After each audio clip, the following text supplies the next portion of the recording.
This is Winnipeg Sports Talk Daily with Andrew Hustler Paterson and Michael Remis. Hey, what's going on, gang? Welcome to another edition of Winnipeg Sports Talk Daily. Packed Friday show. Talking lots of Jets as they get ready to welcome the Toronto Maple Leafs in tomorrow night for our third Winnipeg Sports Talk game. Cannot wait for it and looking forward to seeing all the WSTers from the chat and from the podcast crew join us tomorrow for what hopefully will be our first win in the package after losses to the Kings and Oilers. We've got lots to get to coming out of Winnipeg Jet practice this morning, updates on injured players and more. And we're also going to dive into some really interesting stuff from Winnipeg Jets head coach Rick Bowness, who joined Jeff Merrick and Elliot Friedman on the 32 Thoughts podcast, which dropped this morning. So we've got some clips that we're going to play. And, you know, for us that have talked and listened to Bones basically every day since he became head coach, some really interesting comments from Rick about, you know, how the Jets got to be where they are, what drives them, as well as some of the things, if you read between the lines on some of these clips, that were priorities of him to nip in the bud from the team that he took over a couple years ago. Murat is going to join us, and we'll get Murat's thoughts on tomorrow against the Leafs, the season so far, as well as some trade deadline targets, which he talked about in the Athletic.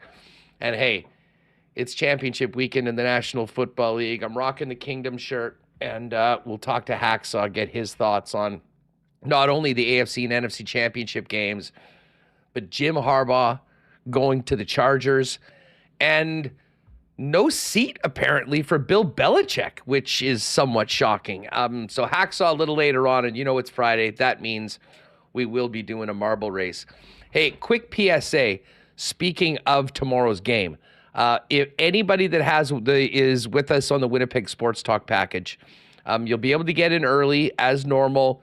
Same gate 2 up in the indoors, like just outside of City Place, like on Hargrave. The last 2 games we've gathered in the whiskey hangar right outside our section. Tomorrow it's going to be different. Tomorrow, hangar right when you come in, we're going to be in Craft Beer Corner, which is perfect, because we'll be able to enjoy some Little Brown Jugs while we are there. So say around 4:30, we'll probably get there. You can get in as early as 4. But if you are with us on the package, join us there early. Get a couple 1919s or generics in us and get ready to get loud. And please wear your Jet stuff, because we know there's going to be enough Leaf stuff in the building tomorrow as well. All right, let's get Remo in here. But just before that, got to thank the sponsors that make this show happen each and every day. Coolbet Canada just finished the lock shop. We dove into all our thoughts on the championship games, and I did my Royal Rumble picks, which, believe it or not, you can bet on at Coolbet.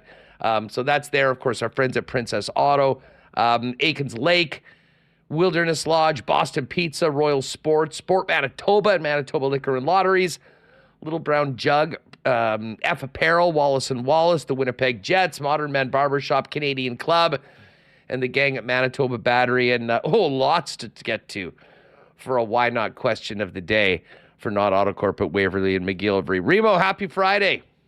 Yes, I'm feeling good. We're heading into a really good weekend. Jets and Leafs. Josh Morrissey is okay. He's back on the ice. And yes, NFL championship weekend. This is like 2 Super Bowls, if you ask me. The actual game content, I think, is going to be great. So I thought last Sunday was excellent. This Sunday should be a really nice follow up and also determine how you're feeling on Monday. So a lot to look forward to. Yeah. Famously, the final ever show on 1290 was the day after the Chiefs-Bucks Super Bowl. And you'll recall, Rick will attest to this, I came in, I took my medicine, I did not take the day off, and thank God I didn't, because I would have missed what ended up being our last show. But I'm hoping to be in great spirits, not just for Monday, but for the next 2 weeks heading into the Super Bowl. But as they say, we will get to that a little bit later on. But to be honest, I love the way that this weekend is shaping up, dude, because I'm going to be able to not worry and stress about the game at 2 o'clock on Sunday, because I'm already stressing about tomorrow night's game at 6 p.m. against the Leafs. When we put this package together, we knew this was going to be maybe the crown jewel of the games for WSTers with our package. And thanks to, again, everyone that jumped on it and is going to join us tomorrow. If you told me that the Jets were going to win one of the 4 games all season long in our package, this is the one that I want, and I think most of our crew wants. Yeah, we lost the first 2 games, the Kings game, which was kind of depressing, and the Oilers game, which was really solid until the Oilers won. And I saw these like kid Oiler fans around us cheering, and I'm like, who are these kids' parents? What's going on here? And I'm sure I'm going to have that reaction tomorrow when it's a majority of Leaf fans. And I watched their road trip through Edmonton and Calgary, and wherever they go, there's a lot of Leafs fans. As you said, they're the Dallas Cowboys of the NHL, which I think is certainly accurate. And yeah, this is gonna be a great pack. You know, we've had 2 great games so far, and we said this was gonna be a split. So, you know, while it was disappointing the Jets weren't able to get the 2 points on Wednesday, we knew it was gonna be a split, and that just means they're gonna win tomorrow, and we will get 1 win in the WST package. So it's actually great.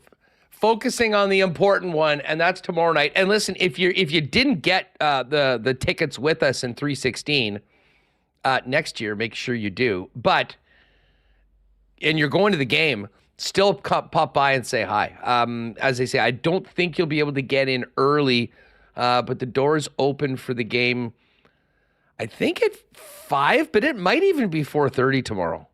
I know our folks can get in there and get tables and get set up as early as 4.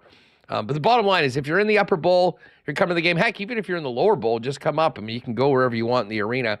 Pop by and join us. We'll have a little impromptu WST get-together with everybody for tomorrow. Oh, Schickster, always on top of it. Regular 5 o'clock doors. So there you are. If you have regular tickets, 5 o'clock, you can get in. Pop by and say hi. We'll be hanging there until we move into our seats and see the Jets and Leafs go at it. Wow, everyone's here ready to go. Big crowd already in here in the YouTube chat. Shout out to everyone. If you haven't already, hit that thumbs up, please. And make sure you hit that subscribe button. You will need to be subscribed, and you'll need to hang around until the end of the program to have an opportunity to win one of our WST hoodies in our weekly marble race. But we'll get to Bones in a few minutes. There's some other stuff from the NHL we got to get to from last night and just over kind of the last 24 hours. But we have an update on Josh Morrissey and Josh's Jewels. And it's a good update because Josh Morrissey was on the ice today with the Winnipeg Jets. And he says he's good to go. Narrowly avoided disaster and the ultimate sacrifice. And did say he thought about Blake Wheeler a lot after what happened in Toronto on Wednesday night. I'm glad we can sort of have a laugh about this. And I'm mostly glad that 44 is going to be on the ice tomorrow for the Winnipeg Jets. Yeah, you know, I was so concerned. Maybe it was long term. I was shoveling my driveway yesterday, or my walkway yesterday, and just thinking about Josh Morrissey, wondering how he was doing because no one wants to get hit there. It's horrible. And Josh Morrissey did confirm to the media today via John Liu tweeting this out. Confirms Nye's shot hit him in an, quote, uncomfortable area, and he left for precautionary reasons. Morrissey said he thought about his shot that ruptured Blake Wheeler's testicle last season and mused that it was the universe or karma that saved him. I forgot that it was his shot that did that to Wheeler. That's Yeah, that's crazy. Wow. So Morrissey, he's okay, thankfully. We'll be in the. They said officially game time decision, but it sounds like he's gonna be in. I mean, I guess it could still hurt. Like, probably got a huge bruise. Hey. I mean, I don't know if we really need to go down that road and figure out what the lasting damage of the shot was. The bottom line was there's two things that came out of it. First of all, we saw the five guys, Dylan Sandberg, I mean, in particular, but I mean, DeMello, I mean, Pionk, I thought had a monster game. Everyone, Nate Schmidt included. I mean, Brendan Dillon, all those guys step up and, I mean, really, really, at some point, Josh Morrissey might not be able to go, or might not be able to eat up 24, 25 minutes a night. So I think that was a great performance by the defense that they can build on. But the Winnipeg Jets are a way better hockey team with Josh Morrissey in the lineup than without. So that's great. And the other thing that came out of it was Remis, with the team not on the ice yesterday or speaking, it gave us a whole bunch of time to stress and fret and discuss a scenario as to who would come in for Josh Morrissey that is now completely useless because Josh Morrissey's playing on Saturday. So it was a fun conversation, though. It was fun to speculate. You're going to have to get in that situation. And, I'm thinking about when he was injured in the playoffs and how well Neil Pionk stepped up in that game, maybe the best game of his career. The losing effort there. But they're not going to have to deal with that. And here are the lines they skated with today. Shout out to, I think these are Murat. I took them from his Twitter. He'll be joining us later today. Connor, Scheifele, Velarde, Niederreiter, Lowry, Appleton, Perfetti, Nemesnikov, Ehlers, Barron, Kupari, Iafallo, Morrissey, DeMello, Dylan, Pionk, Sandberg, Schmidt, and the extras, Gustafsson, Toninato, and Stanley. He didn't write Chisholm, or maybe I didn't copy and paste that. But, it's interesting that the Jets, after a couple games here of shuffling them around, you're kind of getting back to the lines that were more familiar, the lines that they had when they were, winning a lot of games. Now, Mark Scheifele, they came out and said he will not play tomorrow. Yeah, before everyone gets too excited seeing that the practice lines for Connor, Scheifele, and Velarde, we've got bad news for tomorrow. He ain't playing. He's not going to play. So, but you're feeling like they're getting back, in this player break again, we've said this for like 2 weeks, coming at the perfect time, very clearly, with some guys banged up, and your number one center, sitting out, was his fifth straight game missing. I'm trying to think. Was the last one the fourth? I don't remember. I believe so. There you go. So it was nice to see everyone back. Well, what's important, I mean, Velarde's back. And listen, sucks that Scheifele won't be there, but adding Gabriel Velarde is significant. I think it should hopefully help the power play. But it also allows Ehlers to play with Perfetti, Connor and Velarde to play together. And we'll sort of see where, how the centers work. I mean, I would assume that Nemesnikov plays, well, does he play with Scheifele? Does he play with Connor and Velarde? This is the thing with Scheifele out and without having that, that other, number 2C, is that you really don't have that chance. Now, Gustafsson and Toninato were working in today. So maybe Toninato ends up playing with Perfetti and Ehlers. That's where Toninato was playing last game, and Nemesnikov playing with Connor and Velarde. But listen, they were without all of those guys last game. Morrissey's going to be back. Velarde is going to be in. One other interesting bit, and we'll see if we have audio of this later on today in the program, but Bones was asked about Velarde potentially playing center. And he said that they tried Velarde at center earlier, but he didn't look comfortable, so they're going to keep him at right wing where he's played the last 2 seasons, which, again, opportunity for Dominic Toninato to get into the lineup. And we should have some of that stuff just a little bit later on. Velarde did speak today, said he had a minor lower body issue that flared up last Saturday in Ottawa, set out the last 2 games for precautionary reasons. He feels ready to play. And as much as it was disappointing not to see Gabe in the lineup, and obviously what we've talked about with Mark Scheifele, the bottom line is that the Winnipeg Jets have won so many games and are in such a nice spot in the standings right now that, if they have to let a guy sit out for an extra game or two, they can do that. Would I love to see the full lineup every game? I would love to have seen Scheifele tomorrow. But Remis, I get it. It's not like this team it's not like the last month of last season where they basically were playing for their playoff lives each and every game. They've earned a little bit of rope right now. And you know what? If that's what it takes to keep a guy like Balharry, making sure that he's good to go for tomorrow night and going forward, and Mark Scheifele to have him fully healthy when the team gets back from the break, while it's frustrating, I don't think there's any question that that's the right thing to do. Yeah, and you see it in the NBA all the time. Load management. I don't think this is like, resting guys. They just don't play guys on a second game back-to-back just because this isn't that. This is just saying, hey, we can be extra cautious when we have to. And Rick Bowness did say Scheifele didn't aggravate his lower body injury in practice, but it's clear he's not ready to return. With the bye week coming on Sunday, they're just being really cautious. And you mentioned the standings. I mean, we kind of have abandoned the standings watch us since the Jets are no longer in first, but you mentioned that cushion. Look where they are. I mean, third in the NHL in points. They are tied with Colorado, but Colorado's played 2 more games. Still first place in the Central. Yeah, third in the league in points percentage. We can go by division, as you said. Rolling down to the Western Conference, they're first, 65 points in 46. Colorado's got 65 and 48. Dallas 64 and 48. I mean, they're keeping pace, 7-2-1 in their last 10. Even if maybe some of the last few haven't been what you saw earlier. Overall, it's been an excellent pre-All-Star break season, and you have this week off.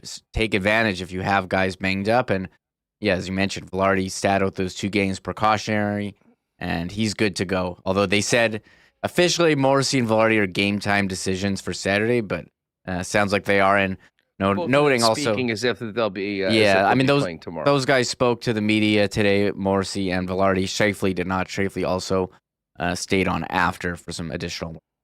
They always say injured players don't speak, so that's a very, very good sign. And listen, the other story going into tomorrow's game is scoring. I mean, I believe the number is 9 goals in their last 6 games. They've been shut out a couple times. You would hope that with Scheifele's return after the break, things get sort of back to normal where the team has been all year. But for tomorrow night, some guys are going to need to step up, find a way to beat Ilya Samsonov. They were not able to do that despite how much they put on him. So yeah, a little bit more finish would go a long way for the Winnipeg Jets. But as we hear from Bones a little later on, again, the focus of this team is continue to play the way that they did, eliminating and minimizing scoring chances for their opponents. And more often than not, you'll end up on the right side of the ledger. Listen, before we get to this Bones stuff, a couple things coming out of last night. Brendan Gallagher absolutely smoked the Islanders' Adam Pelech with a high hit yesterday. He's certainly getting suspended. And I guess has not. This is a little surprising considering the way Gallagher plays. I guess he's not a repeat offender.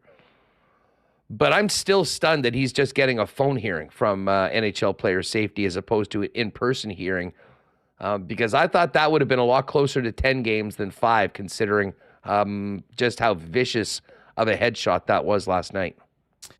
So funny. Everyone, whenever this happens, goes on social media writing, I think this is at least 10 games. This is this many games. This is where they're going to put the hammer down and set a new precedent. And I'm sitting there like, how can you even say what you think it's going to be? I have no idea. I know what Mark Scheifele got 4 games for his hit on Jake Evans, which we thought was going to be some new precedent. But to me, I mean, this is a play, guy, Pelech, he passes the puck. Gallagher, he's going in to finish your check, fine. But you can pretty clearly, shoulder him in the chest if you want. But the fact that the elbow was up so high, chicken wing style, not great. Not a great look. And this was a pretty obvious one. You think that they're going to do something about these. This is a pretty obvious headshot that seemed very avoidable, and they're not doing anything that severe. 5 games. Well, I mean, listen. Exactly, and we'll see. Who knows if it's even 5? I mean, it could be 4. It could be 3. It's just not going to be more than 5. And I have yet to hear anyone that saw that play last night and didn't think that it was worthy of more than 5-game suspension. So, anyways, the wheel of justice continues to spin at the DOPS. Yeah, one thing I see BA Splits comment in the chat is the league always goes by the result, not by the hit. And we're always saying, no, you should go by the process, not the result. And the result here is, he walked off the ice. He got helped off. It wasn't, if he goes down and they have to stretch him off or whatever, and he's totally knocked out, then maybe they would give him. And as dumb as we think that is how they seem to operate, which I think you should be looking at the act, not, because sometimes, you do the same act and 2 different things can happen. So we'll see. We'll see what happens with this. I'm curious. I'm done speculating on players, unless it involves the Jets and we have to talk about here. I'm not gonna speculate. For everyone that's seen it, why not question of the day for not Autocorp at Waverly and McGillivray? If you're George Peros, how many games are you doling out for Brendan Gallagher's hit on Pelech last night? Let us know in the chat. Speaking of the chat, there's our guy, Lock Shop legend, Rod Z. He went in with intention. I completely agree with you, Rod. Folks, join us at noon on EST before Winnipeg Sports Talk. And one thing I can guarantee you is that Rod Z is going to come in with some of the greatest trends for games that night in the National Hockey League. It's been a big help, and we've done a few fun prop parlays as well with Rod and the other fellas in the chat. So Gallagher's going to get suspended. Real cheap shot last night, but surprised that it wasn't more. Remo, I'll just quickly touch on this because I know a couple days ago there was the news of the pending players surrendering themselves to London, and I sort of went on that and just how distasteful it was that this Utah news was brought out that day, and that's what the people that cover the National Hockey League were talking about. Emily Kaplan's got a follow-up in ESPN.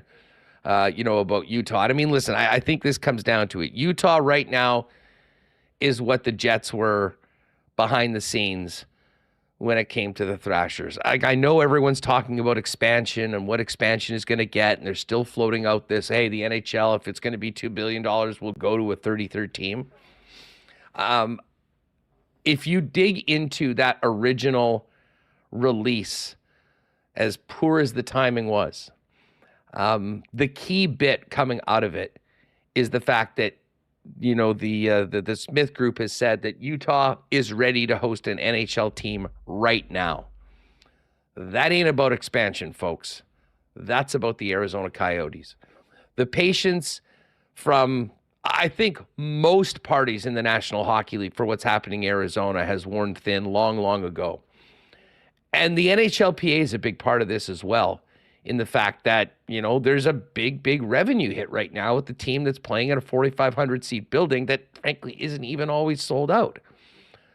So something's got to give. They haven't made progress. I know there's this new plan for a potential spot for an arena. I mean, the amount of time that it's going to take to make this happen, if successful, is significant, and I don't think there's any guarantees. So to me, this is simply putting the Coyotes on notice that, guess what? We've got a place right now that we can move this team. And I would expect that is exactly what happens, that the Coyotes will move to Utah and we'll have a 32-team league. And at that point, they still want the Arizona market. And I get why they do.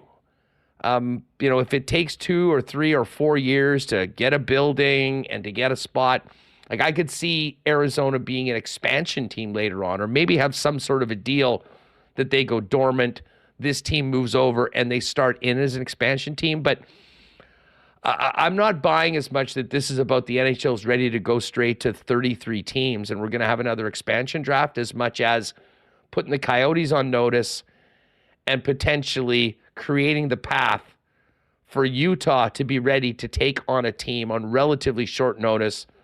Not quite as short notice as the Atlanta Thrashers moving to Winnipeg, though. Yeah, and we were like, what's this guy doing, putting out this release? But it seems like this has all been very coordinated. Emily Kaplan reporting that Ryan Smith, the owner, he's good friends with Gary Bettman, and he's ready. They have an arena now that they own, that they built with he's ready to build one with their own money, and he bought the other team with his own money, the Jazz, and they own the MLS team as well. Utah's this growing, well-heeled ownership. Yeah, this Utah, having their own money. That's a good part of being an owner of a sports franchise. But they have they have the Olympics coming up there. Utah's this growing market, ready for hockey.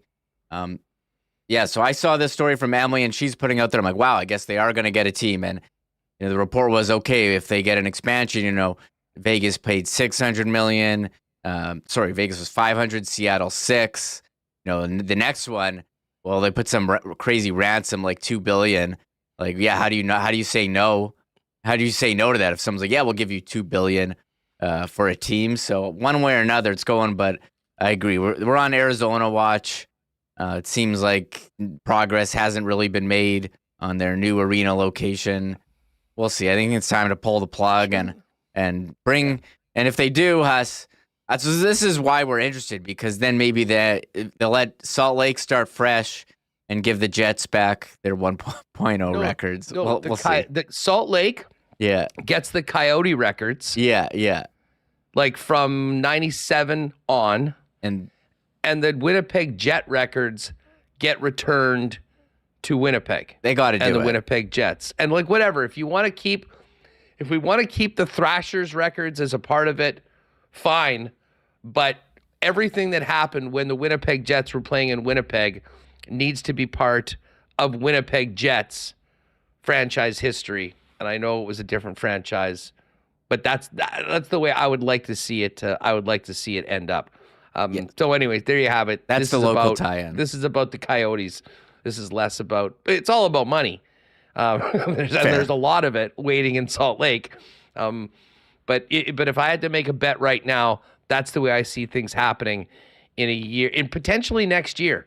The Coyotes being in Utah, and we'll be playing the Utah Coyotes, or I don't know if they changed the name or whatever, but we'll make all that happen. All right, let's get to this clip from Dreger. Insider trading. I got to get my hose ready for everybody in chat right now, but here's Darren Dreger on insider trading as opposed to what Jarmo Kekalainen is thinking right now as we get closer to the deadline. Listening, it's a safe way really of describing when you're engaging in trade discussions, or you're at least willing to listen, and that's where the Columbus Blue Jackets come in. Jarmo Kekalainen, the general manager of the Blue Jackets, is willing to listen on a couple of big-name guys like Patrik Laine and Ivan Provorov, and there are others. Now, obviously, Adam Fantilli is untouchable, and there are other young players the Blue Jackets won't want to move. A number of teams, though, are also very interested in veteran Boone Jenner, but he's a heart and soul guy with a terrific contract, so it's highly unlikely that the Blue Jackets consider moving him. But again, Jarmo Kekalainen and the Columbus Blue Jackets are listening. There's buyers, there's sellers, and there's listeners. And Jarmo Kekalainen is listening. And the second that Patrik Laine's name was brought up, I knew exactly what was going to happen in chat. And let me just check it right now. Here we go. Bring Laine home. Yes, bring Patty home. SK wants Boone Jenner. I'd have a talk on that. Winnipeg is good. Listen, you all know how pissed off I was that the Jets traded Laine. Historically, how angry I am with the way that was managed, and blame whoever you want, leadership of the team, the coaching staff, management, for letting it get to that point. But like living in the present in 2024, and Coach this was saying that I still am a huge Laine fan. It is horrible to see what's happening with him and how his career has just completely stalled. But in Columbus, but we know the sort of player that he is. Can anybody imagine Patrik Laine playing and thriving in this system that the Winnipeg Jets are playing right now?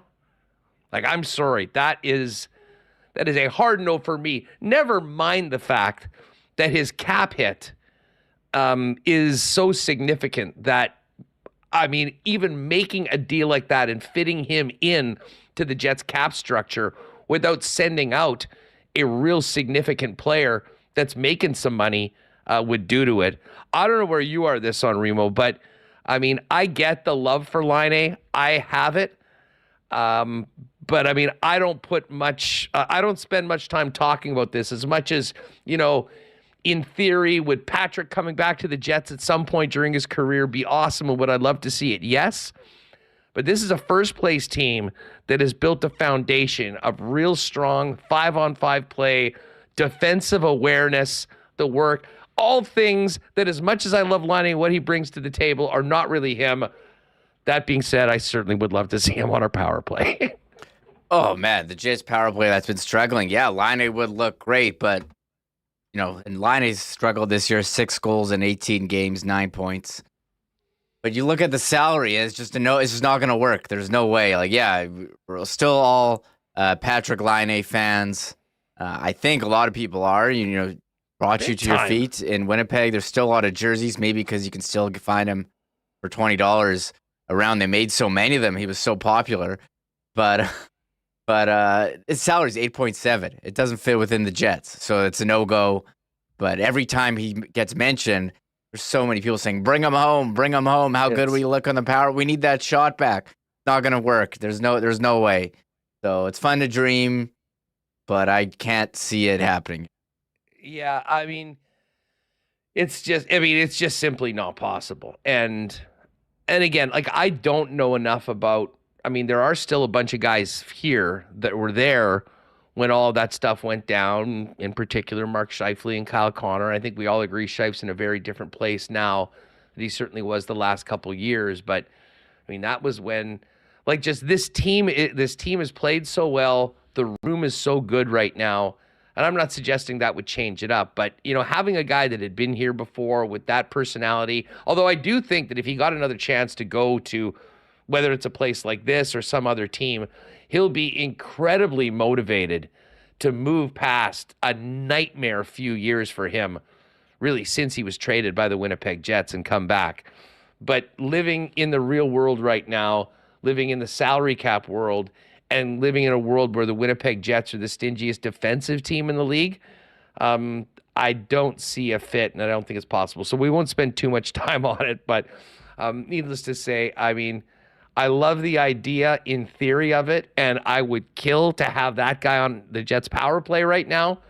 But I think we'd be foolish to be spending too much time on it, talking about it. You know what? We'll see what Murat has to say about that later on, after I've just pulled out the fire hose on all the excitement in the chat. Hey, listen, we're going to get to some really neat stuff from Rick Bowness coming up in a couple minutes from 31 Thoughts, but the weekend is here. If you're making a trip down to your local Manitoba liquor marts this weekend, make sure to check out Canada's favorite Canadian whiskey, Canadian Club, proud sponsors of the Bombers and Winnipeg Sports Talk.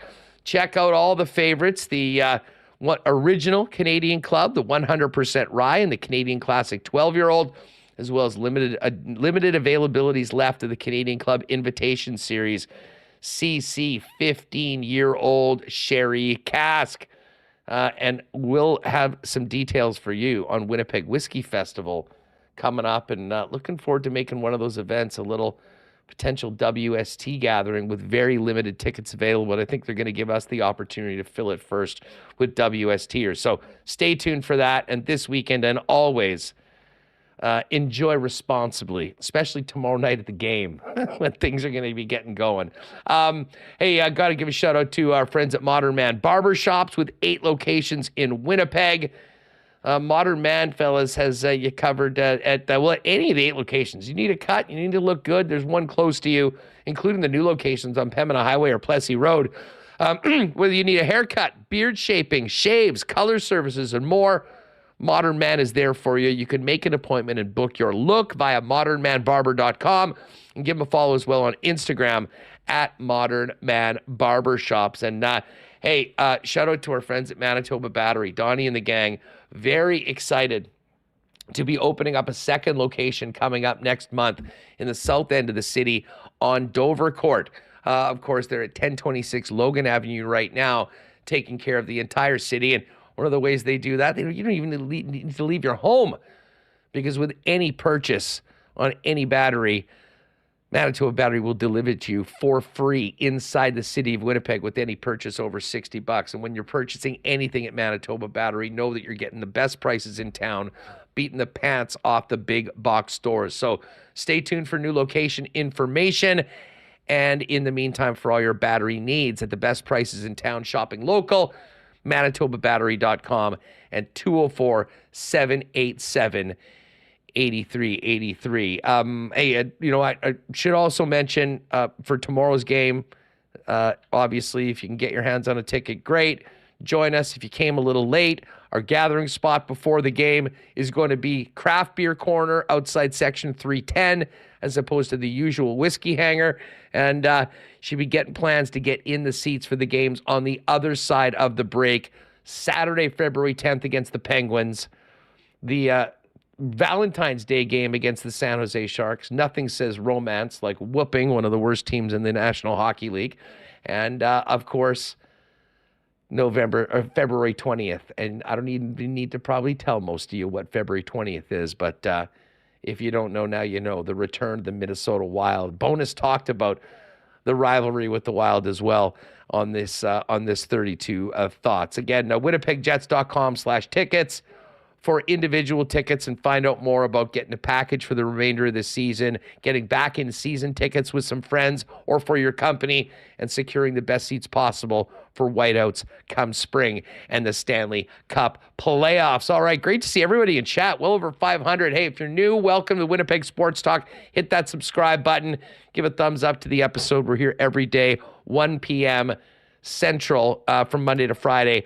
And make sure you stick around. Just after 2:45, we'll do our famous WST marble race. All are invited. You do have to be subscribed to be a winner. We've got a great WST hoodie courtesy of Shipment Associates to give away later on in the program. But Remo, let's get to some of this Rick Bowness today, because Bones sat down, I guess, before the game on Wednesday with Merrick and Friedman on 32 Thoughts. And there's some really interesting stuff coming out of this that, to be honest, dates back to Rick taking over the team.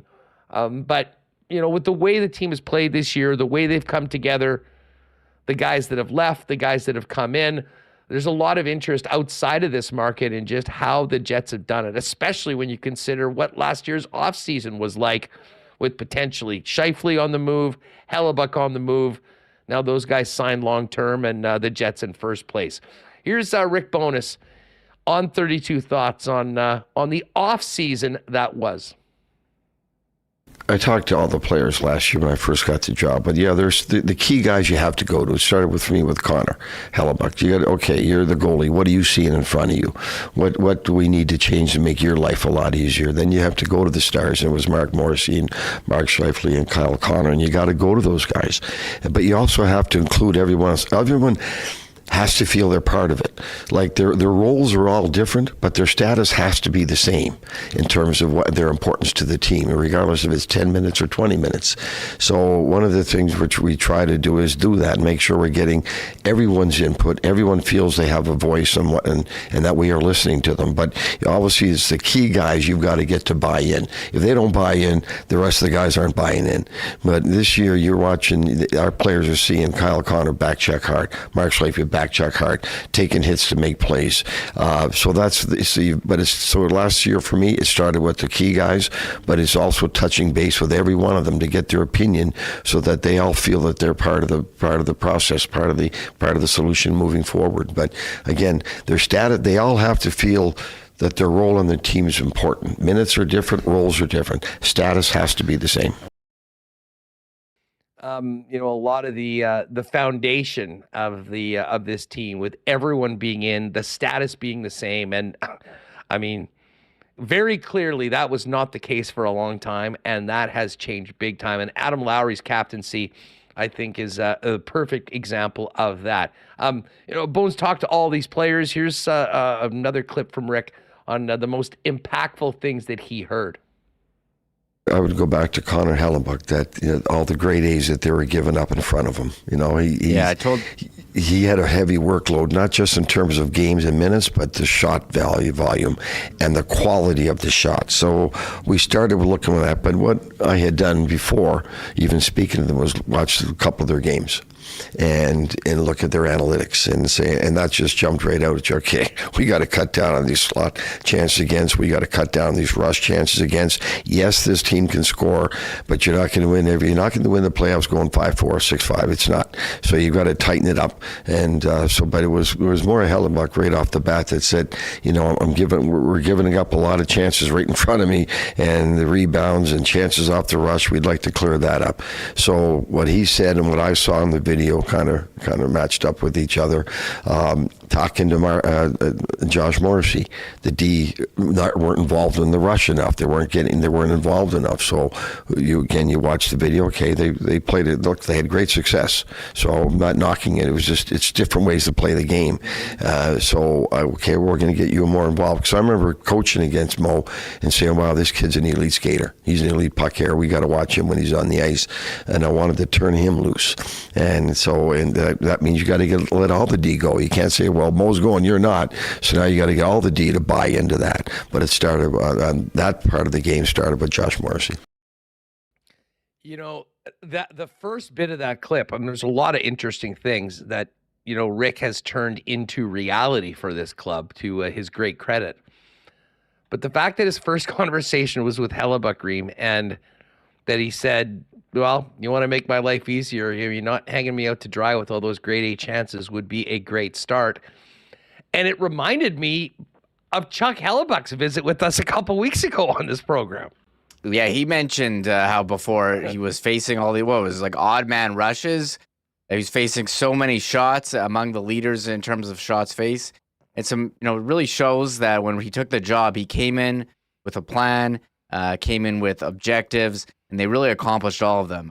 He mentioned cleaning up the defense, cleaning up, in front of Connor Hellebuck, limiting the high danger chances, getting more offense from the defense, and cleaning up the locker room in terms of leadership as well, giving everyone a voice. And I think all those things have really got buy-in from everyone and brought everyone together. It's been kind of incredible to watch the transformation here over the last couple seasons, especially after, what we thought was some blow-up at the end of last season, and coming in and having, even more buy-in with naming Lowry the captain and Scheifele and Hellebuck re-signing and the Dubois trade as well. I think it's just brought everyone together, and you've seen that here, pre-All-Star break.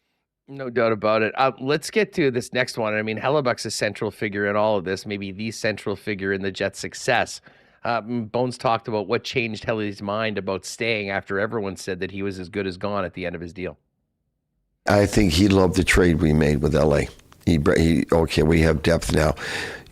Talking to Connor at the end of the year, it was, I want to win the Stanley Cup. It wasn't, we had a good conversation. It was never, I want to get this 8 years, I want to get this amount of money. That never, ever came up. All he kept repeating, I want to win the Stanley Cup. I don't care about the Vezina. I don't care about the money. I want to win a Stanley Cup. So I think when Chevy made that trade with LA and he saw the good pieces that we were bringing in, he said, okay, this team's committed to winning. And I think that changed his mind up as well. Just speaking of Hellebuck, and, for years I've said he's my favorite Jet to listen to when he's in front of a microphone. He's thoughtful, but he's incredibly honest for the most point. Although I think from what we've heard, maybe he was less than honest about what was happening in front of him, backing up his teammates that maybe weren't backing him up on the ice very much in previous seasons.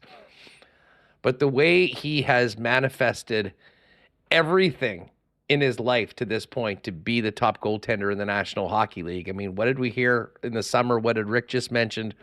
It's about winning. And we'll remember Connor Hellebuck saying, I will win a Stanley Cup. Well, if he's going to do it, it looks like he's going to do it here. And we got 7 more seasons of Hellebuck in Winnipeg. And it's all going very, very well after he and Mark Scheifele signed those deals, which was a big part of it. But Bones mentioned the Kings trade and how that impacted him, knowing that, okay, this isn't a team going in a very different direction, and adding in some significant pieces led by Gabriel Vilardi. Bones talked about Vilardi and what he knew about him coming into the Peg. Didn't know him all that well, honestly. He was hurt a lot for a couple years, and I think there was a couple games we played them he didn't play, so I really didn't know a lot about him. I hear good things about him, right? So you got to see it on the ice in training camp, and okay, he'd been hurt, so it took a little while to get him going in training camp. Then we said, wow, this guy is unreal around the net. He does some great things on the boards. Then he gets hurt. So we still think there's more from Gabe. We got to try to keep him healthy. The one disappointing part of our season for us in our power play is that we've never had the opportunity to run 10 games with Mark, Kyle Connor, and Gabe on the same power play. One of them has been hurt all year. And that's really because we saw it during the preseason. We saw it earlier. Wow, there's some chemistry there in the power play. And then Kyle went down, and then Gabe went down. So we were anxious to get those 3 back healthy, get them playing together as line, and see what they can do in the power play, because clearly our power play needs a lot of work.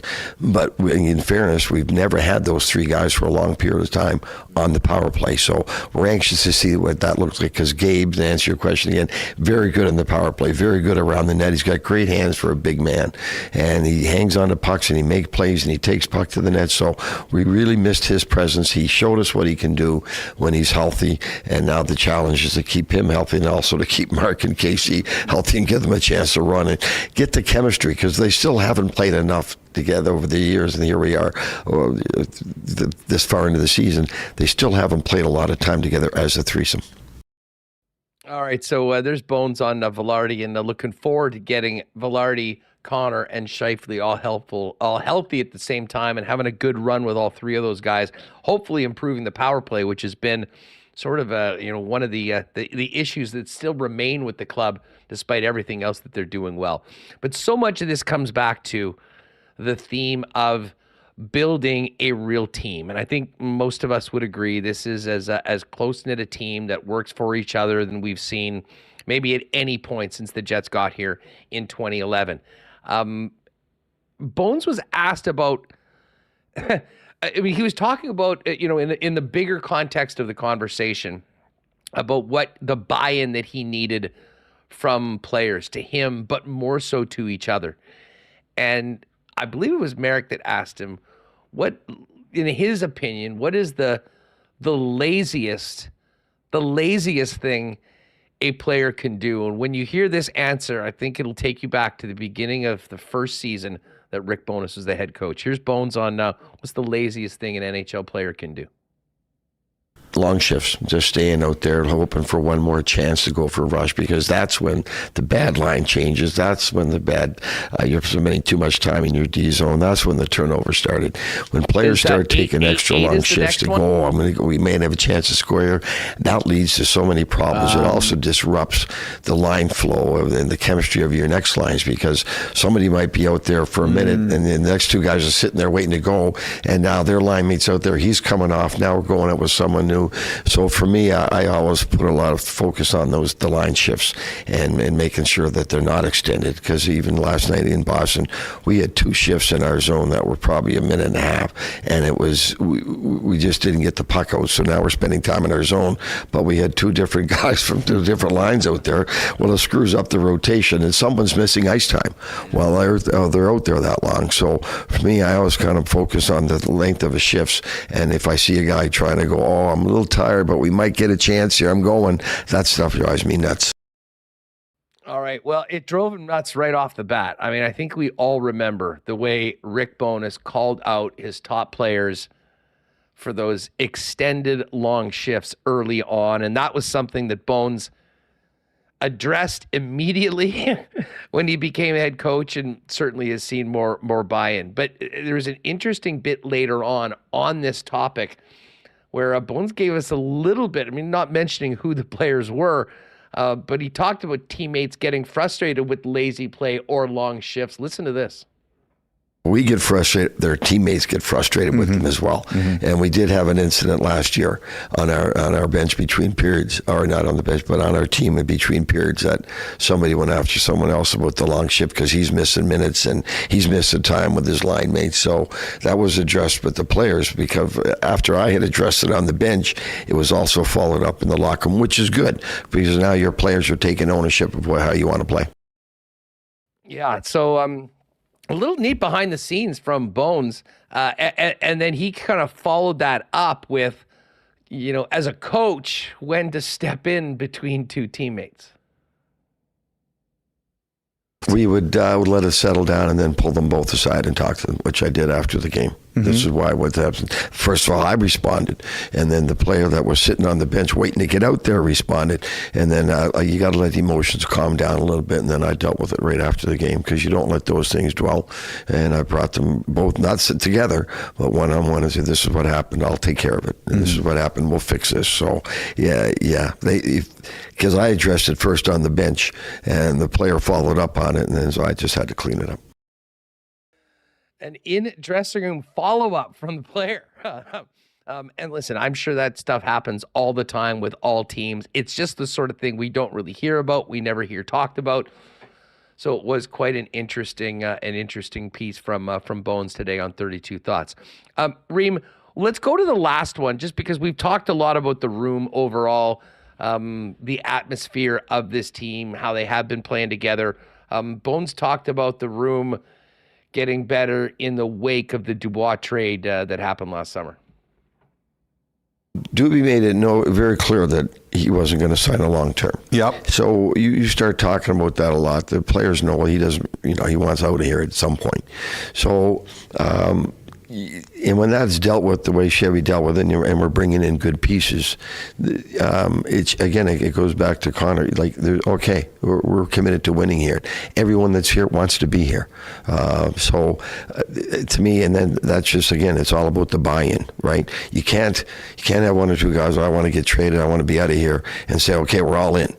So when there's one or two guys in the room that don't want to be there, you've again, like Doobie made it, I'm not criticizing Doobie. He didn't want to be there, didn't want to be there. That's his call. He's an athlete. He's got to take care of his career. So Pierre got what he wanted, and we got what we wanted. We got some good pieces, and we got guys that want to be in Winnipeg. So Pierre-Luc, good for him. Got exactly what he wanted. He got a big contract, went to a big market, and that's where he wanted to go. Good for him. Short career. We got what we wanted. We got guys who want to be in Winnipeg and are very proud to be a Winnipeg Jet. And the player, again, it goes back to that locker room. Players feel that. And the camaraderie becomes a lot tighter when they all know we're all in. They all want to be here. The camaraderie and their chemistry in the room becomes a lot tighter. So that one is, and again, it's not earth-shattering to hear that from Rick Bowness. He's said it over and over again that everyone here wants to be here, but I think it does sort of peel the curtain back a little bit to, the reason why this team has been as successful as it's been so far this year, and how they've been able to, as a team, to a man, buy in to a team goal each and every night that, to be honest, probably hurts some guys' stats. It might impact some guys' ice time, but everyone is a part of it. And in a lot of ways, for the players, it seems as well, hearing, like, even with Connor Hellebuyck, Remis, date back to the way the Jets handled the Dubois situation in the offseason.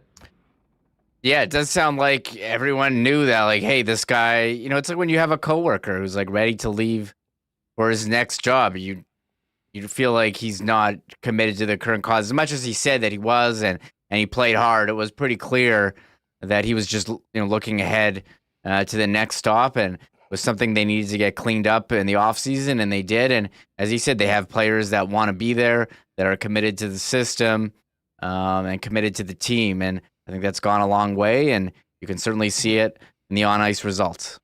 Yeah, and he mentioned, I see Tikon Apolli saying, short career, nice poke. Well, hey, Dubois didn't do anything outside of the rules. Everything was up to him, but it was mostly about him. And right now it really does seem it's about the team. Yeah. He's talked a lot about ice time. and we have to get this one in. And I think everyone will have loved everything that they heard from Bones. Jeff Merrick is a huge Cole Perfetti guy. And they often talk about, well, why isn't Cole playing more? And this is one that might resonate differently with a different group of fans. But one more clip from Bones on his approach to a younger player like Perfetti as it pertains to ice time in particular. Here is what Rick had to say on that. I talked to Cole a lot. We've got a good rapport. And when he doesn't play enough, I'm the first guy to grab him, Cole, I'm trying to get you more ice time, but this is what happened. There was penalties, and you lose your shifts there because your line mates are killing. You got to understand whether his minutes are down. It's got nothing to do with your play, and sometimes that happens, right? He's losing ice time because we'll send out the first power play. Early in the year, he was on the second unit, and that's out there for a minute and a half, and he only gets 30 seconds. So when his minutes aren't where I need to think they should be, I'm the first one to go up and explain to him, and he's great with it. He understands defensively, right, and the battles, and right, he's got to understand how to manage the game a little bit better up here. So these are all growing pains that you go through with, but I make sure, because it is cold, and those aren't harsh conversations. Those are like you and I are talking right now. Here's what's going on, and he's a very intelligent kid, and he cares. But yeah, they're a little more sensitive today than some of the older guys. There's no question. But you've got to be aware of that when you're dealing with them. But that still doesn't. There's times where you got to let the passion, you got to let the emotion take over, and that's where I'm not very good. All right. So, anyways, I suggest you listen to the whole thing. It's sort of about the last 30 minutes or so of today's 32 Thoughts podcast, and. Listen, Elliot and Jeff do such a great job. It's the reason why it's the number one hockey listen around. And also they have great access to people like Rick Bowness.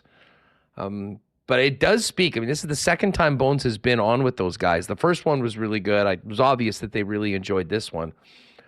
But it's obvious, I think a lot of other NHL coaches and management are going to be listening to that as well, because the question right now around the league, Remis, is, wait a second, how the heck have the Jets done that? They're a team that probably, average people don't get a chance to see very often, average fans, and they're pulling up the standings going, what the heck has happened in Winnipeg? And a lot of those questions were answered by Rick Bowness, who in a lot of ways is the architect of a pretty incredible turnaround under a year and a half on his watch.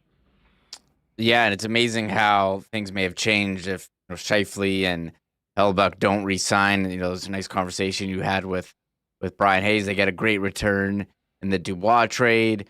They've changed their style of play, getting more offense from the defense, cleaning up the high danger chances. And again, you look at the expected goals against, the Jets are among the top in the league, which means, hey, they're keeping the shots away, from further away from the net. That's all that it means. So, their structure has been on point. The consistency has been there this season. They're playing pretty much the same way, and yeah, they didn't win. I think scoring may be a concern the last couple of games. You are missing some players, but with that goaltender, you're giving yourself a chance to win every single night, and they've been on a great run here, and hopefully it can continue into the second half or post All-Star break, and especially more importantly, Saturday war night against Toronto. Yes, because we can't have 0-3 on the WST games. It can't be. It can't be a thing. As I said, if we were going to get one win of those 4 games, the one we'd all, I'm sure, take is this one tomorrow night. Now, we've got some updates, and we've got a little bit of Morrissey and Balharry, which we'll get to, and Murat's going to join us probably in about 5 minutes. Quick Bomber note for you folks. The Winnipeg Blue Bombers have signed Johnny Augustine to a 1-year deal, and Johnny's really been in the shadow of Brady Oliveira for the last couple of years. I think we're hoping that continues. No disrespect to Johnny, but the Bombers do have a Canadian running back signed for next year, and we await to see what happens with Brady Oliveira as we get closer to next month's CFL free agency. Of course, our Bomber reports all year long, brought to you by our friends at Princess Auto. Bombers will be playing at Princess Auto Stadium. Looking forward to getting out there next year, the Princess Auto tailgate and more. Of course, Princess Auto, proudly Winnipeg, headquartered right here where you'll find the best deals on the most unique assortment of tools and equipment around. Everything you need to complete the projects on your list or start something new is at Princess Auto. Pop by and see them, Panet Road, Portage Avenue West, or shop online 24/7, 365 at princessauto.com. Do got to give a shout out to our friends at Wallace & Wallace, the fencing and overhead door specialists in town. Certainly they can take care of all of your fencing needs, as they've been doing since 1946. They're also the folks to go to for new overhead garage doors. But if you're not in the market for a new garage door, but you have one already, it might be having some issues right now getting through the winter. Winter puts the most stress on it. Now is the time to prevent downtime this winter. Give Wallace & Wallace a call to book your inspection and maintenance service. Call today for residential and commercial overhead door sales and service. There's only one name or two you need to know, and that is Wallace & Wallace. And hey, guys, as we get into the new year, if you look in your closet, you're going, I think I might need to step up my myself in the menswear department. You can head on down to F Apparel and take care of all of that at the best prices in town. Custom suits made to fit, looking great, starting at just $400, along with chinos, golf pants, custom shirts, both tucked and untucked styles, and the biggest and best selection of menswear accessories in town. And hey, if you're getting married this year or in a wedding party, talk to the fellas and talk to the guys at F Apparel about getting your suits at F. You'll get a 15% discount for the entire wedding party when you get your suits at F Apparel. Pop by and see them, 190 Smith Street downtown. You can find out more online and make an appointment as well at that's EPHapparel.com. All right, we've got some Morrissey clips and Balharry. We'll get to those before Hacksaw, but it looks like Murat is good to go and joins us now on the road and on WST. Murat, happy Friday. How are you? Oh, 1 sec. I got to do something. So, Remis has to unmute you there for a minute. You good, Reem? Yeah, we should be good now. There we go. How's it going? Doing well. I was just saying, happy to talk to you wherever you want, wherever you'll allow me. One sec. You're getting the feedback here. One sec. Quick. The audio department. Yeah, you. It's not you. Good now. Sorry. Okay, we're good now. As we return, sorry everyone in chat. What's going on? How are you? Doing well. Thanks for having me from the car. Thanks for having me with my feedback and all of it. It's all good. Hey, listen, there's a bunch of kind of angles I want to talk about the Jets as they get into this game tomorrow. But I guess we should talk about, I mean, listen, I'm sure you probably don't have many issues with the way that the team played, very shorthanded against the Toronto Maple Leafs. But 9 goals in 6 games. Is this something that just happens over the course of the season? Is this the missing of Mark Scheifele in particular and showing just how important he is and how dependent the Jets are on Scheifele right now offensively? Like, what do you make of the lack of goals over the last little while after, a team that, look at the standings. We know that they've been scoring, but they've been better at defending, which was really the focus against the Leafs on Wednesday. Yeah, I almost want to make you a pie chart. Like, that's how I want to speak my thoughts on this. And like, the biggest pieces have got to be Mark Scheifele's absence. I think that's, sometimes underrated. Over the years, we go back and forth. Okay, how's his two-way game looking lately? But you know what he's always done is drive offense. 5-on-5, he's one of the elite passers from the wall into the middle of the ice. On the power play, when it's humming, he's a big part of it. Certainly it struggled this year as well. Gabriel Velarde's injury, that pulling him out of the game, that hurts a little bit. Kyle Connor coming back and not having taken things over quite yet, that hurts a little bit. Scheifele, I would say, is a big one for sure. I also think small pie chart pieces would be available in terms of fatigue at the end of a really grueling month. I know that they got some days off. I know that it seems like those that 9-game in 16-day stretch or 15, whatever was, should be in the distant rear view, but I think guys picked up bumps and bruises and things like that, and I do think that the break comes at an important time. And then the last thing that I want to touch on would be the coaching impacts. And For me, the power play is a coaching impact, and the fact that they've struggled there, even when guys have been healthy, that hurts the offense. That's one. I also think that, some of the decisions, like, you have a 4-on-3 power play in overtime and you play Lowry and Appleton instead of Perfetti and Velarde or whomever else. I guess Velarde wasn't playing, pardon me. But instead of perhaps more skilled, more offensive players in those situations, I think that those changes all, deserve a small slice of pie as well. It's funny you bring that up. And Ruben was talking about, we just played a clip from 32 Thoughts when Bones was on about, Cole Perfetti's usage and, talking to him about getting him out there and some of the situations that he hasn't been out there. What's your theory? And we can stretch this to overtime as well, because it's a little different. We haven't seen a lot of Perfetti in overtime, and I've got a theory why I think the coaches are making that decision, but why guys like Appleton and listen, Lowry's been out quite a bit in OT this year, and it's actually been quite successful when he has been. But, what do you think is behind those decisions, as well as what you just mentioned with the 4-on-3 in OT?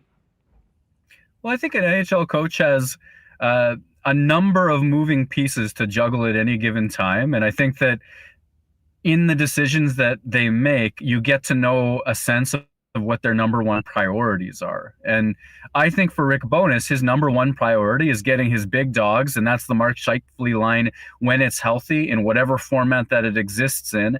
That's the number one line. That's, nobody's going to argue with that. That's a given. But the number two major rock is getting Adam Lowry's line out there as often as possible, certainly in a matchup capacity. That's been important to the Jets, continues to be important to the Jets.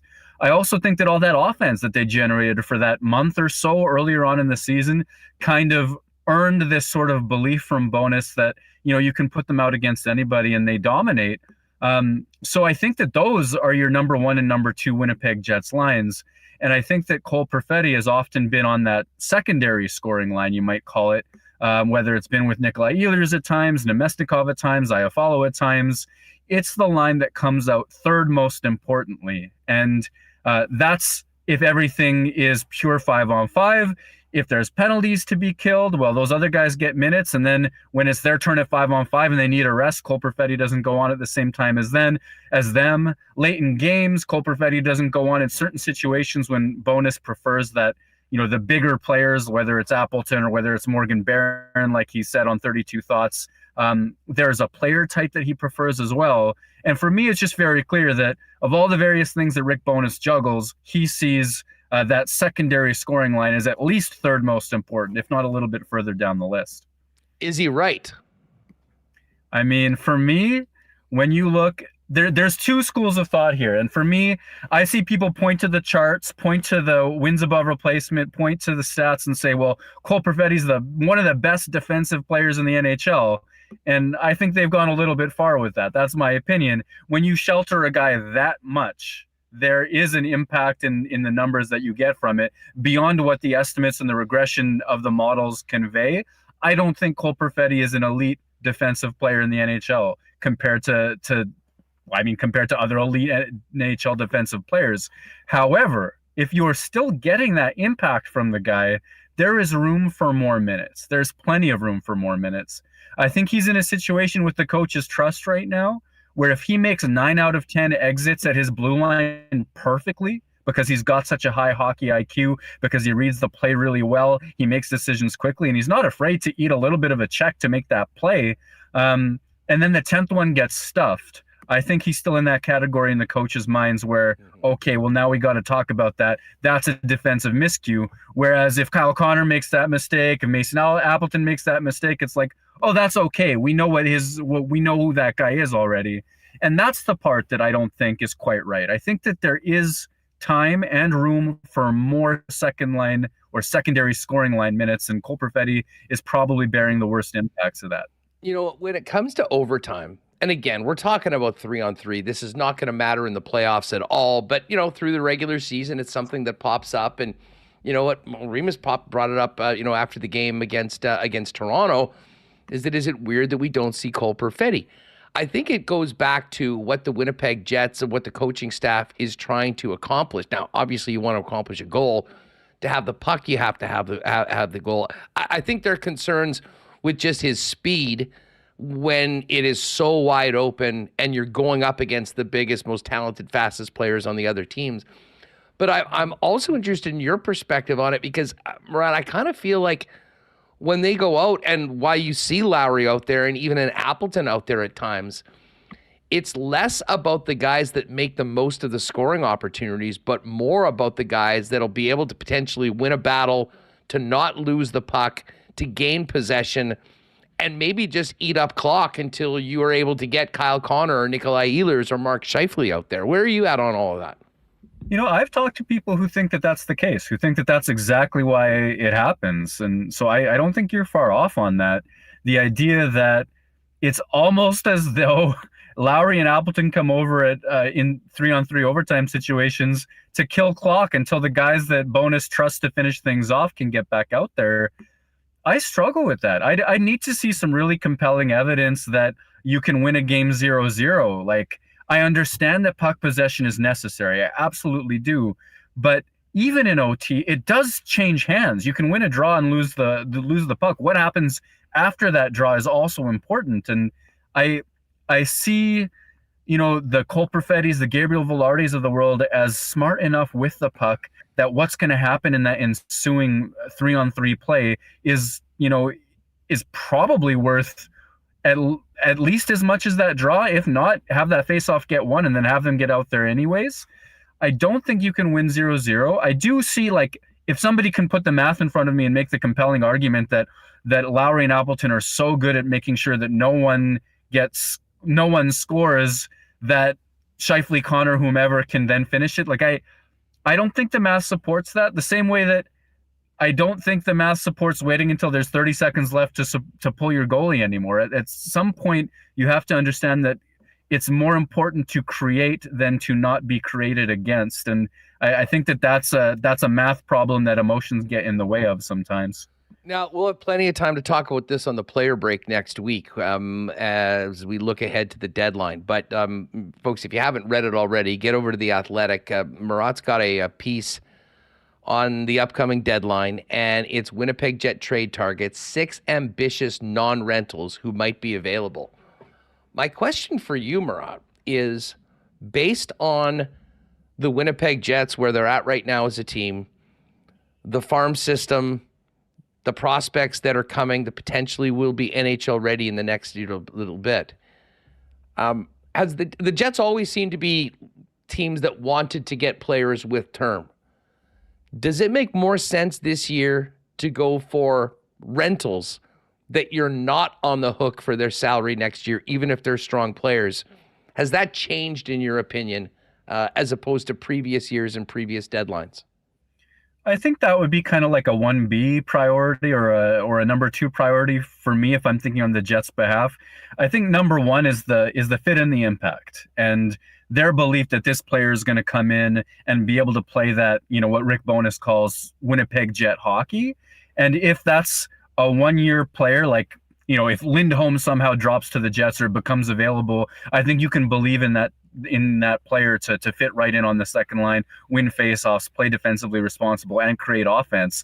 Great. If Sean Monahan, if the pro scouts believe, and I believe the Jets have liked this player, then great. But if it's not them, then players with term, then it depends on their contracts, on their situation, on their level of fit. And I think that's primary. I can see routes for the Jets to get out of cap headaches in the future. Certainly Cole Perfetti is going to get a raise from his ELC, but we don't know if, Nate Schmidt as a buyout candidate seems possible, or a trade candidate, as other defensemen like Ville Heinola are off their ELCs, or Declan Chisholm finds a role. There are cap safety valves, I might want to call them, available to the Jets that I'm not sure if immediately hamper them. If we're talking 1 or 2 years, I think the Jets are okay. You go longer term than that, and then I'm not as sure as I speak to you now. Yeah, the only reason, I'm far more on the side of, I think rentals make more sense this year than they maybe have in the past for the Winnipeg Jets. Just by looking at, right now, every one of their forwards is signed for next year. there's the potential that Rucker McGroarty is going to be in the mix. I mean, you've got the potential that maybe a Brad Lambert could be a player at times right now. I just wonder if things have changed enough, and that before it was always about getting an asset that you could maintain for a longer term. I'm not sure that right now they kind of know the way they're going to look next year, and the decisions they're making right now are solely for March and April and hopefully May and June.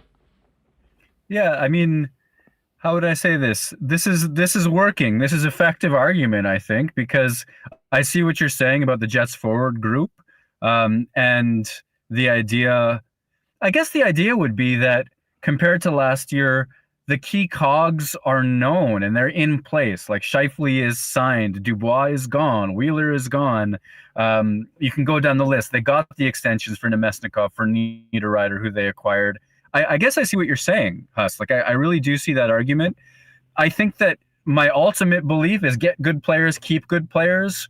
I wouldn't, if Steve Staios out in Ottawa wants to make a splash or is willing to reshape his team, or for example, this is a bit speculative, it certainly is, but if he realizes that he cannot promise a Stanley Cup contention window to Claude Giroux out there in Ottawa, that the previous ownership group and previous management group did make an absolute priority, and a player like that is available with term left, I wouldn't be advising the Jets to hold off on that sort of player. I think they can sort through which third line player has to be on the fourth line and which fourth line player has to be a waivers risk or what have you, if you've got a player that good. But I do agree with your point that a rental would be okay. If he fits, a rental would be just fine. Giroux is an interesting player because he's got, a ton of experience. He still scores at a really high level. He's 36 right now. You'd be taking on a $6.5 million contract next year, which I guess to my point does mean probably a guy or two that's on this roster right now either has to go back or is subsequently moved as well. He primarily plays on the wing, though. I mean, when you're just looking at a fit for who the Winnipeg Jets are bringing in, does it have to be a center? And if it's not a center, how do they handle what we're dealing with right now, which is no Mark Scheifele? And it really does show the one weakness, I think, of the Jets forward group overall is a lack of depth behind 55. Well, I mean, he does take a lot of faceoffs. So, like, he does have a faceoff excellence to him. And I think that is important. Like, I'd use him as an example of somebody with term and quality and, fits the bill for me as unlikely, so worth discussing because the Jets go unlikely sometimes and have pulled off some really impressive trades. But if you're looking for an ideal fit, I honestly think the biggest gift that the Jets could give themselves is a second line center who wins faceoffs well enough and who can convey to Rick Bowness and the coaching staff that they win battles in the defensive zone consistently enough that those wingers, who I imagine are going to be Perfetti and Ehlers when everything shakes out, get on the ice with consistency at 5-on-5. The more that Winnipeg has a top nine instead of the Scheifele line, the Lowry line, and then whatever happens afterwards, the more effective the team's going to be. And for me, looking at the way the Jets run things and on the bench and the lines that they use, I think faceoffs do have to be a major component of that. Because you look, Cole Perfetti played more often with Pierre-Luc Dubois last year than he plays now, even with Scheifele and Velarde out of the lineup. And I think that part of that is just the belief that Dubois was going to be the big guy who won faceoffs and won the right battle and, wasn't a liability. And I don't think the Jets get faceoffs from their second line right now. You know what? Let's move on to tomorrow night in the rematch against the Leafs. Scheifele's not going to be back, but Velarde is. I know that Scheifele was skating with Connor and Velarde today at practice, even though he won't be playing tomorrow. And Nemesnikov was there with Ehlers and Perfetti.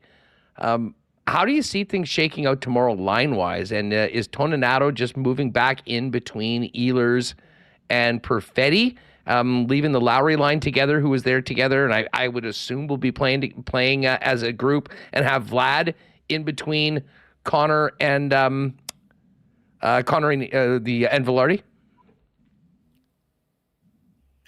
I mean, good question. I don't really I know the answer. Like, I've considered that it could even be Lowry up there between Connor and Velarde. Bowness doesn't seem like he wants to play Velarde at center, but like you say, Lowry's line practiced as a whole today. If Lowry did move up, it seems likely Dominic Toninato would step behind. But of course, Vladislav Nemesnikov between Kyle Connor, Nikolai Ehlers has had some success of late. Like, if you're looking for lines that have actually created, the Connor Ehlers combination has gotten its fair share of scoring chances. The flat out truth is I don't know. I really don't know. I was getting optimistic that Scheifele would play based on how practice started, but it certainly seems that that's not what's going to happen. Yeah, and I'm sort of here for that argument. I mean, if you've got Perfetti and Ehlers and you've got Connor and Velarde, do you not throw your two best centers into those positions? And I think undoubtedly it's Nemesnikov and Adam Lowry. What that does to that third line. Although I could make an argument that, Toninato, with what he's done just in a two-way game, not doing, although he did get some points right off the bat when he started in, maybe beyond what we expected, but could probably fit in with Niederreiter and Appleton in that sort of checking role. But there's just something about Adam Lowry. And when it comes to going up against top competition, and Rick Bowness is going to have the last change of this time, like, I'd be surprised if we didn't see a ton of 17 with his usual line mates when Rick has the opportunity to throw them out head-to-head against the big dogs in blue and white. Yeah, I guess I can't start the show by saying that Lowry's line is one of the two biggest matchup priorities for Bowness, and then ignore the possibility that they're going to be used to handle Matthews and company, tomorrow. I see that making sense, and I know the coaching staff trusts Dominic Toninato. Like, there's a belief there that he won't cheat the game, that he will win the battles. But he is not Adam Lowry, and that's a fact. And that's why, when the roster was made at the start of the season, Lowry had his job and Toninato had his job. And I think that Toninato has played phenomenally, especially early on after his call-up. But asking him to do that amount of tough minutes, tough matchup sledding might be a bit much. And I guess now that I think about it, you've had a couple of days off. You've got an entire All-Star break coming up, the bye week and everything that accompanies that. You can probably lean on Lowry, Niederreiter, and Appleton without too much caution about them getting their rest before the stretch run. Yeah, well, no, I don't think that's the worry at all. It's just what makes sense, on a second scoring line. I mean, to get the most out. I mean, this team needs to score a goal or two. And, putting Ehlers and Perfetti with somebody, I mean, I guess they just don't have a lot of options right now. What the fourth line is. I think Bowness wants to win 1-0 or 2-1 here. Like, I genuinely think the team is in a holding pattern. Like, until its guys get back, it's like kind of like what you said about OT. It's like, get guys out who won't be scored on, hope to score when you can, but otherwise, really, it's just about treading water until the big guns come back. That might not be the best way to run things out, but it's a way that Bowness has gone to before, and I think is going to again right now. So there might be a bit of a tread water and hope, and it might be that it's about winning 1-0 and generating offense is surprisingly down on the depth chart. Murat of The Athletic with us here on Winnipeg Sports Talk. A lot of talk out of Columbus right now. Another miserable season for them. A few people are mentioning Boone Jenner in chat. And I just pulled Boone Jenner up, 30 years old, 2 more years after this, at a very manageable 3.75 number. I'm not sure as to how realistic that he might be. I mean, he's the captain of that team. But what would you think about a fit of Boone Jenner coming in, Murat, in that situation to be a guy that could play, I would say, middle six role, but I think we know, well, if you want to call Adam Lowry the second line, then maybe it's the third line. But does Boone Jenner as a possibility for the Jet intrigue you? Absolutely, it does. Absolutely. If he is available in any capacity, I like that. Contract-wise, age-wise, role-wise, the sorts of things that he does. I mean, he's the captain for a reason. He's one of the few things Columbus has been able to count on in the last little while. he is certainly outmatched as their number one center, as he sometimes plays. But in that middle six role, doing a lot of the dirty work, throwing the body, winning the faceoffs, being a player that coaches really, really believe in. I mean, that is the sort of player type that I imagine would earn that second scoring line more minutes, and be able to play with a lot of different players and against a lot of different players. I like that. I struggle to believe that the Columbus Blue Jackets would trade their captain, being that they need somebody to play on that hockey team. They've got exciting top prospects coming down the road. You know, maybe Patrick Laine is expendable to them right now, but is Adam Fantilli? I almost blanked on the name. Like, are their top prospects expendable? No, they want them to be mentored by somebody like Boone Jenner, more than likely. And I know that whole organization has been a mess this season. A lot of things have gone wrong. The Babcock thing didn't work out. Laine has been injured. When he wasn't injured, Vincent tried him as a center, and that didn't quite work. And then there's the benching on the anniversary of his father's death, and that didn't work. Like, there is a lot going wrong there. So maybe Boone Jenner could be available, but I have to think that's one of the few things you can count on if you're the Blue Jackets and you're assessing what you've got going on in Columbus right now. Okay, well, listen, last one as it pertains to the Blue Jackets, and you know where I'm going with this one. I mean, the minute Patrick Laine gets mentioned in trade talks, there's a whole bunch of Winnipeg Jet fans, many of them here, that says, bring Laine home. I'll say, and I kind of poured water on this before, I mean, the cap number just does not work with where the Winnipeg Jets are right now, as much as I think a lot of people would love to see it. I say this as the huge Laine fan. It's been horrible to see what's happened to his career over the last little bit. But despite Patrick Laine would immediately improve the Jet power play in a big way. But my question for you is, could Patrick Laine succeed in Rick Bowness's system the way this team is playing right now? Knowing that this isn't going to happen, but just if you put Laine on this team right now, could that work? Not now. No, absolutely not. It would take time, and I believe in Patrick Laine's desire to be a quality NHL hockey player. Me too. I don't think that what's gone wrong is because he doesn't want to be as good of a hockey player as he can be. I don't think he's tuned out. I don't think that's the case. But he is not a player who plays quote-unquote Winnipeg Jet hockey.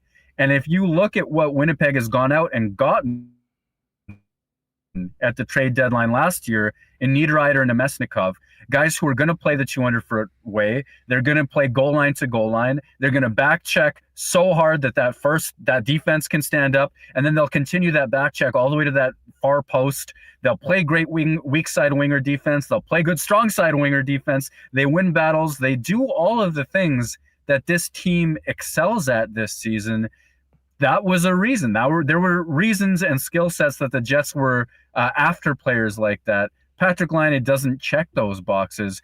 I think he could learn to, but he's not the playoff rental type that is going to come in and pick that up quickly enough, because I think that there's so much growth and learning in his game yet. Plus, he's been hurt for half the season. What level, even for Patrick Laine's current level of play, would he have available to him? I think the only thing that he can do that Winnipeg needs right now is score when a power play isn't moving at all. And that's been a problem, and that, sure, he could fix. But I don't have time for him being the answer to Winnipeg's playoff drive. Yeah, no doubt. Well, we'll hope that maybe at some point down the road in the future, rights can be wronged and he can be back here. But I'm with you right now. And to be honest, it's a complete non-starter because of the cap situation and the fact that he's making almost $9 million. But it is fun to talk about. Murat, are you going anywhere warm for the player break? Are you going to be heading down south? Yeah, I might find myself some sunshine. I got plans to head to LA for a week and spend time with Haley down there. So we'll see. We'll see what I can do. I have no idea what we'll see. I'm going there. That's a fact. I'll enjoy the sunshine. What about you, bud? Make that Nobu reservation and say hi to PL.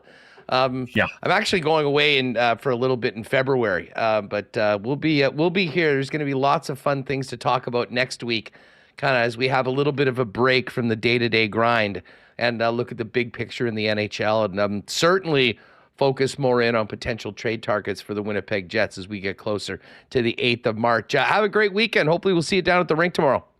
Sounds good, Huss. Yeah, you too. Good stuff. There's Murat. Make sure you're subscribed to The Athletic. You can read his latest piece on 6 trade targets for the Winnipeg Jets with term. Another interesting name in there is Travis Konechny, and I know that is a guy that has been quite popular in the chat over the last number of months. Great to see everyone here. Stick around. We've got marbles coming up. We've also got Josh Morrissey and Gabriel Balharry clips post-practice earlier today, but make sure you're subscribed to the channel and hit that thumbs up as well. All right, great stuff with Murat as always. Lots of love for Murat in the chat as usual. Hey, listen, tomorrow, early, before the game, 4:30 or so, we're going to get together, not in the usual whiskey hanger bar, but in the craft beer corner outside section 310. If you're one of the WST package members, and if you're coming to the game late, well, not late, but at the normal time, 5 p.m. or afterwards, and you're in the upper bowl, pop by. We'll be hanging out, say hi. And I'm pumped we're going to be in Craft Beer Corner because it'll be that much more convenient to grab a Little Brown Jug 1919 or generic lager, which of course is available now as Little Brown Jug is an official partner of Winnipeg Sports Talk. Great to see more generic around. I met our old pal from 1290, Joel Marcoux, last night down at the bar at PF Chang's, and was delighted to see that the generic was on the menu there. So when you're getting out of town, take a look. I mean, they might have Winnipeg's favorite local beer. In the meantime, you can pick it up at Little Brown Jug on William Avenue or at your local beer store or liquor marts. And don't forget generic lager, $19.99 for the 18 packs of Tall Boys right now. Find out more information. You can order with local delivery options as well from Little Brown Jug at littlebrownjug.ca. Make sure, if you're coming to the game tomorrow, you're wearing your best Jet gear. Throw a jersey on, throw a lid on. And hey, if you need one, maybe Saturday afternoon or tonight after the show, you head on down to Royal Sports, the #1 sports superstore in town. For over 40 years, thousands of pieces of Winnipeg Jets merchandise, all the jerseys. And don't forget, tomorrow, there'll be flying the 48s. Connor Hellebuck looking great at practice today with his special uniform for tomorrow. New pads, mask, and whatnot. But when it comes to getting your Jets merch on, Royal Sports is the place. You can check out NFL, Bomber gear, and so much more, not to mention the biggest hockey department in town. Royal Sports, 750 Pembina Highway. Give them a follow on Instagram as well for the latest merchandise drops and sale information. And, hey, it's a great weekend to head out to Boston Pizza. If you're not lucky enough to have a ticket tomorrow, gather with your friends at BP at 6 p.m. for the game on the big screen with big sound. And, of course, big football games, which we're going to get into with Hacksaw in a minute. 2 o'clock AFC Championship, 5:30 NFC Championship on Sunday.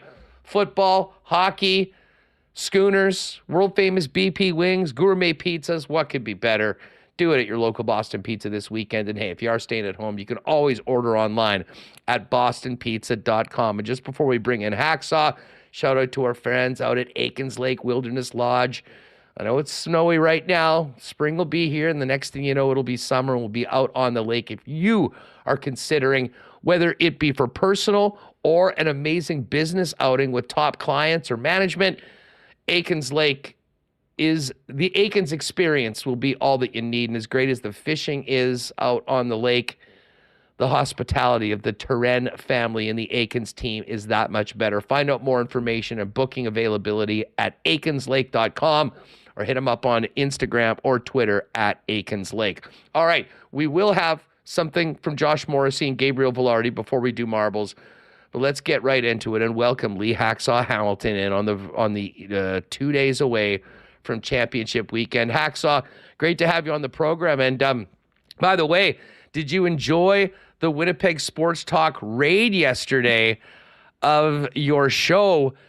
We finished up and realized that you were on live, and probably about 150 of us popped in, and I enjoyed you talking about the big news with the Chargers that Jim Harbaugh's the new head coach. Yeah, thank you for bringing everybody from Canada to my podcast. And we were amazed at how many people. All of a sudden, my co-host, who's watching a computer screen in the upper left-hand corner, we have like a counter. And all of a sudden, a sucker went from 51 on live stream to 133 on live stream with a snap of the fingers. So I guess we can now formally announce that you'll be done with your podcast on Mondays and Thursdays right at 1 o'clock Pacific straight up, so that your people can then spill over, cross the border, and come to my podcast. It starts at 1 o'clock on Mondays and 1 o'clock on Thursdays, the Winnipeg version of doubleheaders. Yeah, exactly. Sometimes we go a little longer, but it'll give you time to really get warmed up, and then everyone can pop in. I mean, let's get to that. I mean, we'll get to the games in a minute, but the coaching carousel has been fascinating this offseason. Jim Harbaugh going back to well, not he wasn't, I guess, in San Diego. Now this is LA, but taking over the Chargers. This is a big departure, I would imagine, from the way that this team and ownership has, kind of held the decision-making power so close. He was going to get that. But touch on Harbaugh and the fact that it seems like the chair, everyone's finding a chair, but Bill Belichick doesn't have one. Yeah, let's start first of all with Harbaugh's arrival with the Chargers. There's a favorite phrase down here in Southern California for those of us that were left behind when the Chargers left San Diego to go to LA. Awful lot of TV viewers hate watching Charger football, waiting for them to, quote, screw it up. And the favorite phrase here is chargering. Just stay around long enough, they'll find a way to mess this thing up. And I really thought once Atlanta dove into this conversation all of a sudden at the last minute with a second interview for Harbaugh, I said, yeah, the Chargers, they're going to chargering this and they're going to lose Harbaugh. But they got it done. They paid a steep price to get it done. At the end of the day, right coach, right situation, right quarterback. This was the best coaching situation in the league, although the general consensus is these owners aren't real good, the Spanos family. However, Harbaugh won a lot of concessions. First of all, he's going to get a mega payday. I was told 5 years, probably $60 million. That's $12 million per. Chargers have never paid anything near that to any coach I've ever had in the history of the franchise. So he got his price tag.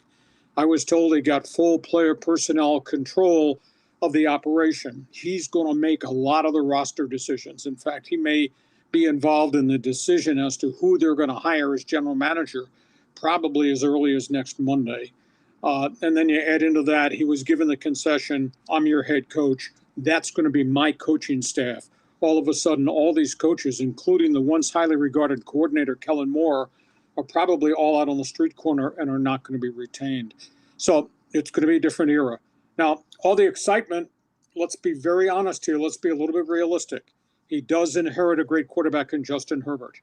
He inherits a monster salary cap problem, Hustler. They're 40 to 60 million over the cap.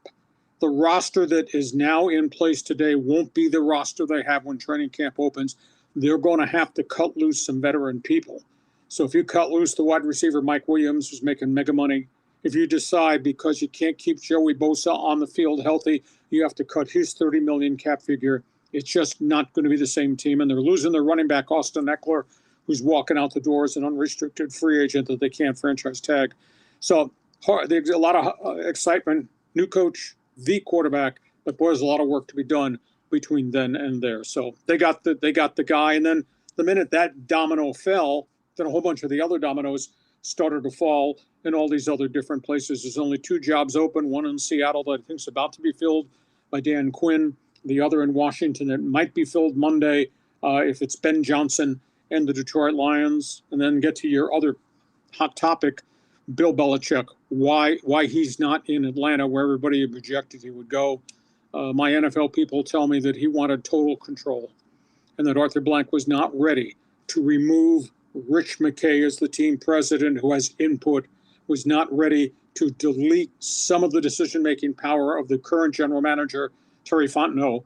And their feeling was, well, if Belichick came in, he was here for 2 to 3 years and then retired, then we'd have to reboot and restructure the whole organization again. And Blank did not want to do that. So that's why he wound up taking Raheem Morris, who's got really good credentials and whom he was very familiar with. So I think just Belichick's insistence, it has to be Belichick's way, worked against him. And now there's no jobs probably for him to go to this year. What about Vrabel? The fact that he got thrown into the water so late was kind of a surprise. But he's kind of old school, and I'm not sure that he embraces analytics the way some modern day coaches do. And maybe that worked against him. But I'll tell you what, a month ago, if we were having generic lager and Boston pizza, sitting and talking, a month ago, you and I both would have said Vrabel will have a job, Belichick have a job, neither has a job. And it just may be his methodology is a little bit old school, and maybe owners, general managers said, no, the way we're playing NFL football now is very different than we played before. Is there any chance that in one of those markets, I guess it's unlikely, Dallas has sort of said Mike McCarthy is back. We've talked about, the offseason unrest in Philadelphia with Nick Sirianni. Is there any chance that a team that currently has retained their head coach rethinks this over the next couple of weeks and goes to a Belichick or a Vrabel and makes a decision based on the fact that they kind of assumed that those guys were going elsewhere, now they're still there and available? Nah, I don't think so. When you're committed to guys, which means you're committing to staffs, which means you're giving contract extensions, there's too much money on the line then to go in at the last minute and blow everybody out. I just don't think that's going to happen. And Belichick may wake up one morning and decide, okay, I've done it all. And he has done it all.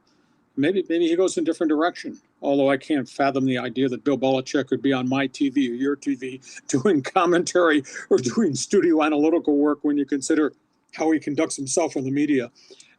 Here's a wild card. Put an asterisk next to Vrabel's name, though. He's got a lot of ties in the Big Ten. Would Vrabel be the candidate if Ohio State hits the eject button on Ryan Day? Because Day's had a good run, but Day has not been able to beat Michigan, and Day has not been on the national stage with the Buckeyes. And Vrabel's got a lot of contacts there. That might be something to look forward to maybe a year down the road. But then Vrabel's still, I think, a hot commodity to be back in the NFL maybe a year from now. But, he had time left on his contract, so he's going to get paid. And Belichick, there might be a parting gift there with the last year that was left on his contract. So I think they probably both sit this year. What's going on in Vegas with Mark Davis? And, of course, your old buddy Tom Telesco right back in the division as the GM of the Black and Silver. He was introduced at a press conference, and this was like a bolt of lightning. Where the hell did that come from in a thunderstorm?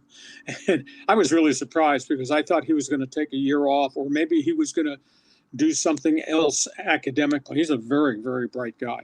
I liked him. I thought in the big picture he did a pretty good job with the Chargers as general manager, but he's very conservative. He's cut from the same cloth. He worked under Bill Polian, and that meant you do it through the draft. You're not bold in trades. You don't do it by spending mega money on free agents.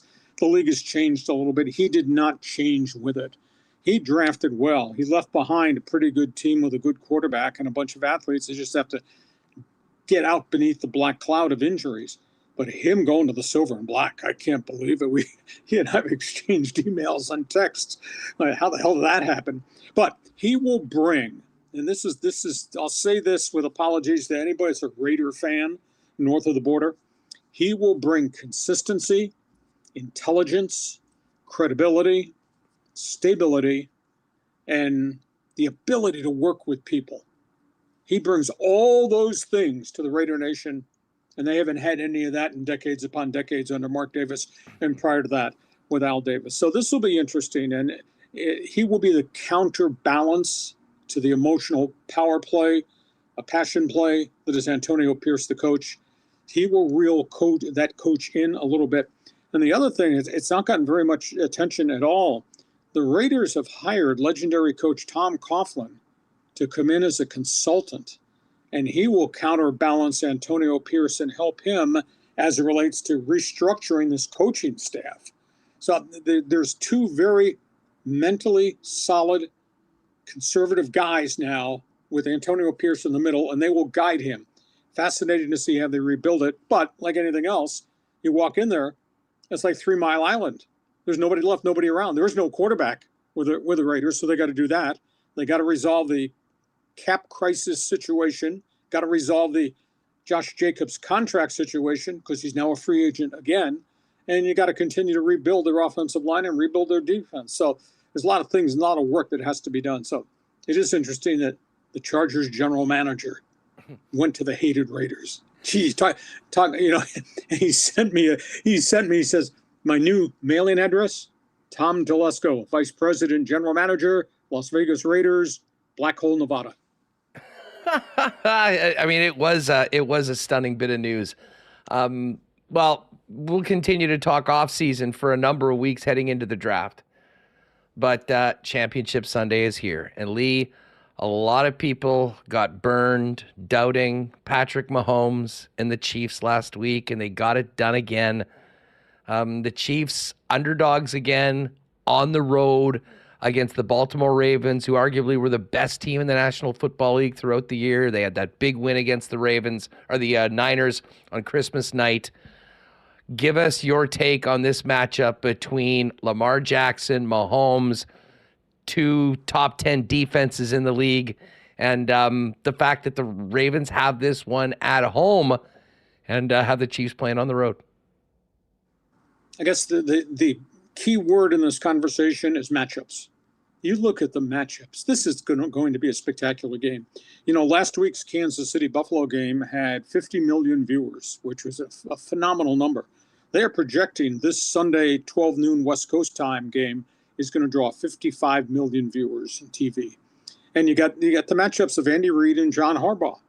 Reid is 24-16 in the postseason. It is so hard to win the playoffs, and he's 24-16. And you got Harbaugh, who's 12-9 in postseason. He's had 2 losing seasons in 16 years in Baltimore. So you got the matchup of the two bright light coaches. Trust me, I don't want you to spill your generic lager when you're watching the game. When you see Kansas City line up in a Wildcat with Pacheco and Mahomes out as a wide receiver. I mean, don't be crazed if you see Travis Kelce line up in some weird shotgun formation to take a direct snap. Andy is going to empty the playbook with creative stuff that John Harbaugh has never seen. Conversely, don't be stunned if you see Baltimore load the box and send blitzers to try to knock Mahomes out of rhythm, because Harbaugh's defense right now has got 65 sacks and 31 takeaways. And here's the stat that blows me away. The whole world in the NFL, everybody throws the football, everybody moves the football, hustler. Baltimore has allowed 24 touchdowns in 18 games. 24 touchdowns. I wasn't good new math, and I know you cut class. But, pal, that's less than 2 touchdowns per Sunday. That's a phenomenal defensive statistic in modern-day football. And then you got the quarterback matchups. You got Lamar, who's being Lamar's, doing everything. And you got Mahomes. And I said 2 weeks ago in one of our notebook conversations, who does he trust? Well, in these playoff games, he has trusted Kelce and the fast-developing Rashee Rice. And they're not throwing the football to anybody else. So those are the guys that are trustworthy.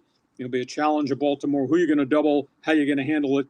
And then I think you're going to see Mahomes run the football, too, just to slow down their pass rush and make them defend him. So this matchup is just going to be spectacular.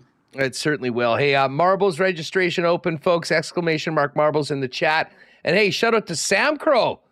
Appreciate the super chat, Sam Crow. TGIF, boys. Go, Jets, go. Appreciate that, pal.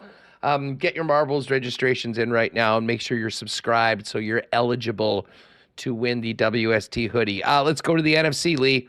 The upstart Lions on the verge. Oh, they've been making history. I mean, just because their history has been so ugly, but 2 wins down, 1 more to go. They're a significant underdog, as you would expect, against the Niners, who were, in a lot of people's minds, the class of the league, certainly the class of the NFC. What do you make of this one? In particular, Brock Purdy, after a bit of a shaky debut in the playoffs for this season in that game against the Packers last week, although to his credit, when they needed him, 6 for 7 on that game-winning drive. Well, I think the storyline here is Mr. Irrelevant versus the franchise that's 0-16, whose fans wore paper bags to the stadium. How fascinating is that? The last player in the draft turning into a great quarterback. Purdy's playing really well. They've won 8 of their last 9. He's got 20 touchdowns and only 6 interceptions at the most important time of the season. So Purdy has really rallied this thing back. I don't know whether Deebo Samuel catches a lot of passes, whether they run the ball with a shoulder injury or whether they use him strictly as a decoy. But they do have McCaffrey, and they obviously have got Brandon Ayuk, and Kittle is catching everything. They're throwing down deep down the seam to him. So they got an awful lot of firepower. Jared Goff, I mean, this is not a sexy name, but in their last 6 games, they went 5-1 when they had to win them. Goff's got 12 touchdowns and only 2 picks. So, I mean, they've done a tremendous job offensively putting people around these players. And then, of course, the defenses. I mean, Purdy and that Niner offense, they're just going to wear Detroit out. But Detroit plays so hard and plays at such a fast tempo. I can't see Detroit getting overwhelmed by everything San Francisco's got, because Detroit hasn't been overwhelmed much of the season, and they played a lot of good teams. You do have Shanahan, who's obviously got a phenomenal postseason record at 7-3, and he's 71-54 as a head coach in the NFL, and he's got a lot of creative juice. But this thing is going to resemble a rock fight. This thing will be like a street fight. This will be like in the back alley, because that's the way Detroit plays.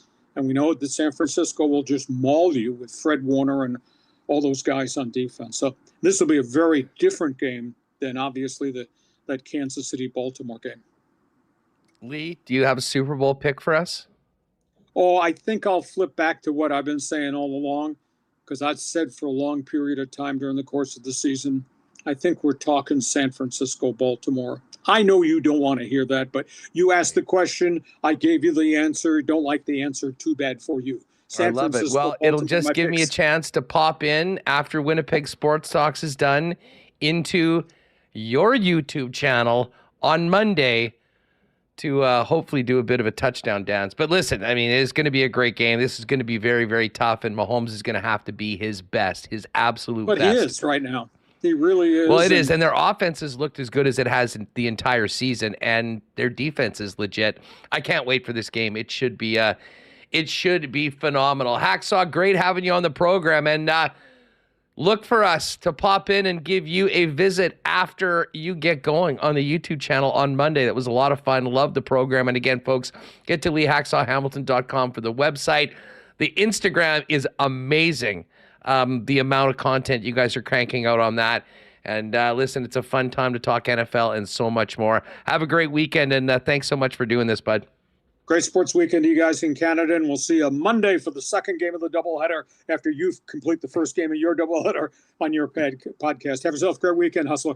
Good stuff. There it is, Lee Hacksaw Hamilton with us here on Winnipeg Sports Talk. All right, as you guys finish up getting in for marbles, we got a couple things to get to, and you know what? We'll get to these clips in just a minute, but while we're talking NFL, let's get over to the Coolbet Lines. And hey, the Chiefs now 4-point underdogs. This line has moved from 3.5 to 4, which is interesting. Jake from Coolbet came on with us on the Lock Shop today and said that, you know, they're very split right now with money on either side, at least at 3.5. We'll see whether this changes much with the Chiefs moving to 4-point dogs.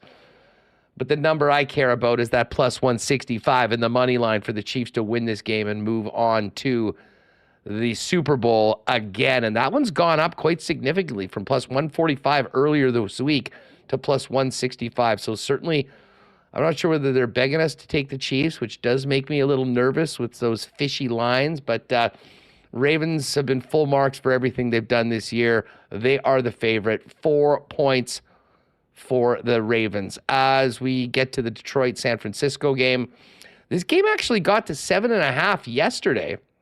And listen, you can still get the Lions at 7.5, plus 7.5 if you want it, at minus 114.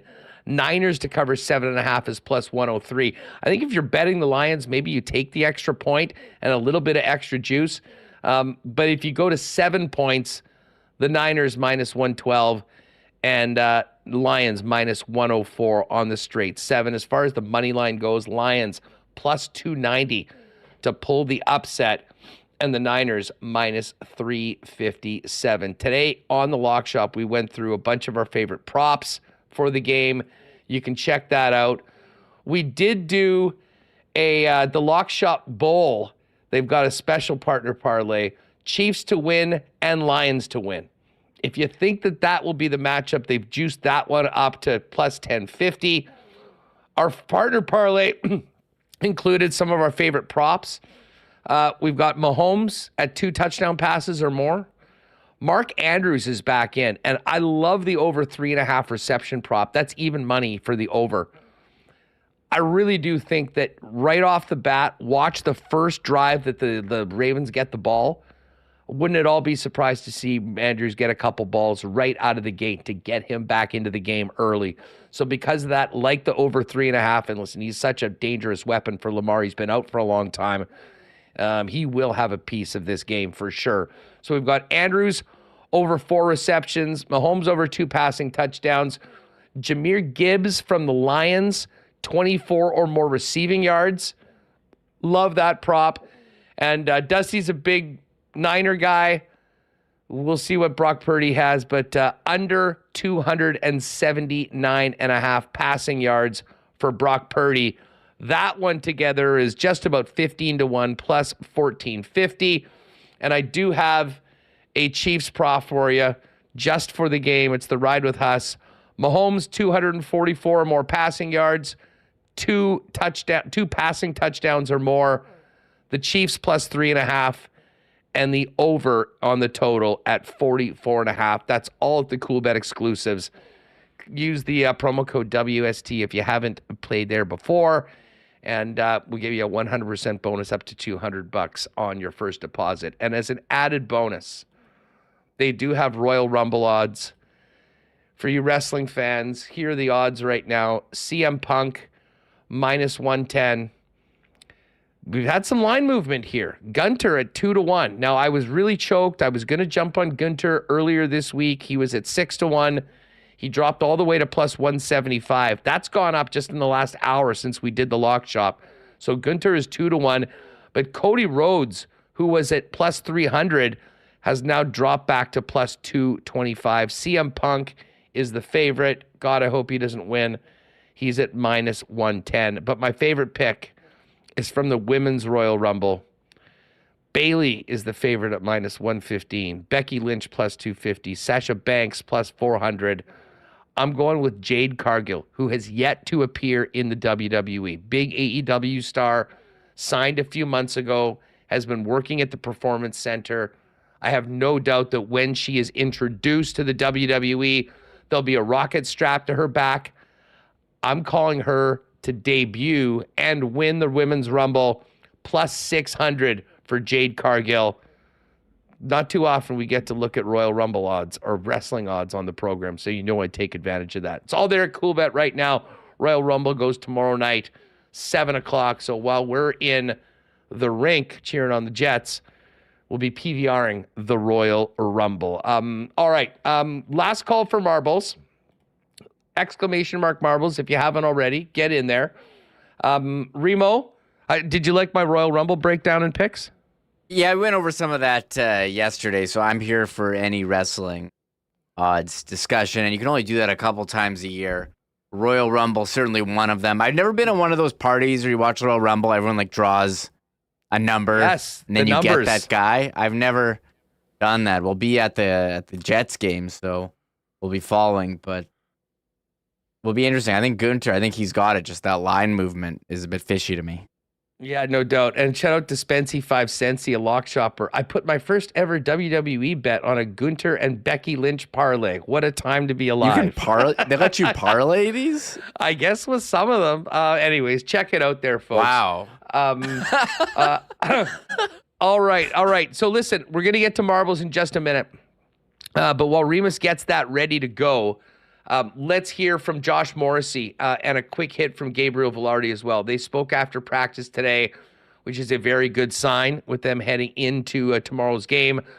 Morrissey, we all remember how painful that looked. Here's what Josh had to say about getting hit by that puck in the a very painful area on Wednesday. Yeah, just obviously blocked the shot and took it in a uncomfortable area. So thankfully feeling good today, and yeah, all is good, so ready to roll. Would you say staying out for the remainder of the game, was that more precautionary there, or was there real concern at the time that it could have been something a little more serious? I think just, precautionary, and, obviously medical staff does a great job for us, so just at the time and everything else, just follow and listen to what the professionals are saying, and just at the time, like I said, precautionary, made sure everything's good and good to roll on. All right, so it was precautionary. Josh is good to go, and that is great. Although it did give us 20 minutes to talk about who should go into the lineup. No one's going into the lineup. Josh is in the lineup. That's a good thing. Any long-term concerns with the injury, Josh? I think obviously when you get injured, any type of injury, they look at sort of everything. So, it did cross my mind for sure that I happened to be the one that shot it last year when I hit wheels, and I don't know if that's the universe karma or what, but obviously it's an uncomfortable place to get hit for a guy. So just at the end of the day, like I said, medical teams there, they do a great job, and thankfully got all clear and feeling great and ready to roll. There it is. In the words of Michael Remis, Blake Wheeler made the ultimate sacrifice last year for the Jets, and certainly Josh and a lot of Jet fans were thinking about that same thing. Thank God he's okay, and thank God he'll be in the lineup tomorrow. Obviously, he saw what the 5 remaining defensemen did in his absence. Here's a quick bit on Morrissey on how the team stepped up without him. Yeah, obviously those guys did a great job. You lose a defenseman, go down to 5D anytime, increase minutes for everybody. Being in that situation many times over the years, honestly, sometimes you feel better. You have increased minutes. It's a little more workload, but you're into the game. I think most players in the league would say they feel better when they play more. So they did awesome. Obviously, we've got a great team, lots of depth throughout our roster up front. In net and on the back end, and guys did a great job. But like I said, wouldn't want to play 5D all year, but sometimes those little extra minutes kind of just get you in the flow of the game even more. So they did awesome. Yeah, the guys certainly did step up in his absence. Great news on Gabriel Vilardi. Here's Vilardi on the fact that he's speaking means that he is in tomorrow, although still categorized as day-to-day by the team. We'll see. Still gonna go through the rest of the day here and get some treatment, and then see in the morning and kind of go from there. When did this little issue come up? Because when you skipped practice last Friday, we thought that was because you weren't feeling well. But then when? And how did this happen? Came up during the Ottawa game. Just everyone's got different things that that they have to manage throughout the year, and just kind of tweak something, and got to take care of those types of things. You don't want a week-long thing to be a month-long thing or rest of the season kind of thing. So it's just time to be a little bit more smarter about stuff like that, I think. All right, there's Gabriel Vilardi. And listen, being precautionary with Vilardi, I think, is extra important. He has had a pretty significant injury history before. And as we all know and we saw, Bombers need Gabriel Vilardi out there. Here's one from Bones. To wrap it up, a little bit of an update on those injuries and Scheifele leaving mid-practice. He just felt what was bothering him is still a little bit there, so it needs a little more time. Did he make it worse in practice? No, but it's still there, so we got the break coming up, and Prudence will tell you, let's give him that extra time. If he needs it, he needs it. Safe to say then he will not play tomorrow? He will not play tomorrow. Okay. When practice would have started, would you have told us that there's a chance he would? Or practice, I would have said, I hope we get through practice and he can play. I guess if there's a silver lining, Rick, it's pretty clear once you activate Mark, a roster decision would have to be made. This maybe allows you to put that down the road a little longer. And we have to put it off, yes. Yeah. We did speak with Gabe Vilardi and Josh Morrissey. They both seemed to suggest that they would be good to go tomorrow. With these injuries like that, you give it.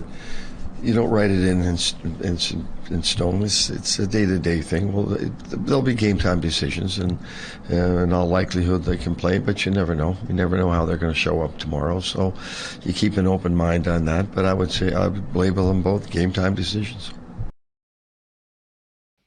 All right, so we'll call it game time decisions, but certainly expecting Josh Morrissey and Gabe Vilardi, who spoke today after practice, to be in tomorrow. We'll have to wait till after the player and all-star break to see Mark Scheifele back in the middle presumably with Gabe Villardi and Kyle Connor. All right, gang. We've waited long enough. It's been a great week. Shout out to everyone that's been with us, especially all the new folks. Glad you've hung around. This is how we finish a week on Winnipeg Sports Talk with our marble race. Make sure you have put in ! marbles and make sure that you have subscribed to the channel so you're eligible to win our exclusive WST hoodie for our winner. But before we get into the marbles, we need to play the marbles song courtesy of the one and only Tristan Rivers Music. It's Friday. Another week of work's gone by. You deserve to treat yourself, maybe an ice cream cake or a bottle of rye. Before the whole day, so that's you can't deny. Why use effort even for pleasure? Give it a try.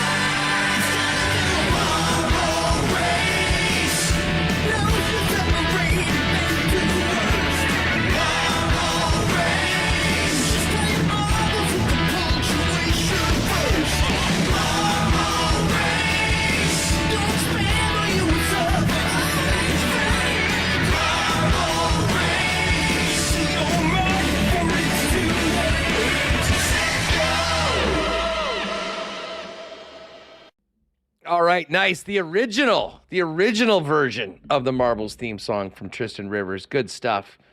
Remo, what are we cooking up today? Where are we going? Okay, we got 257 entrants. I got to be honest, Hess, like we're not even done January. Still got a couple of days left, and this January has been one of our best months, like since the summer. You know, the Jets had the streak going. They've been in first place, so a lot of interest for sure. And shout out to over 500 still hanging out here on a Friday afternoon. Absolutely Love incredible. It. Well, it's the main event right now. The main event. It's true. Marbles Friday. This is when we really have some fun here. All right, why don't you pull this up and we'll get going.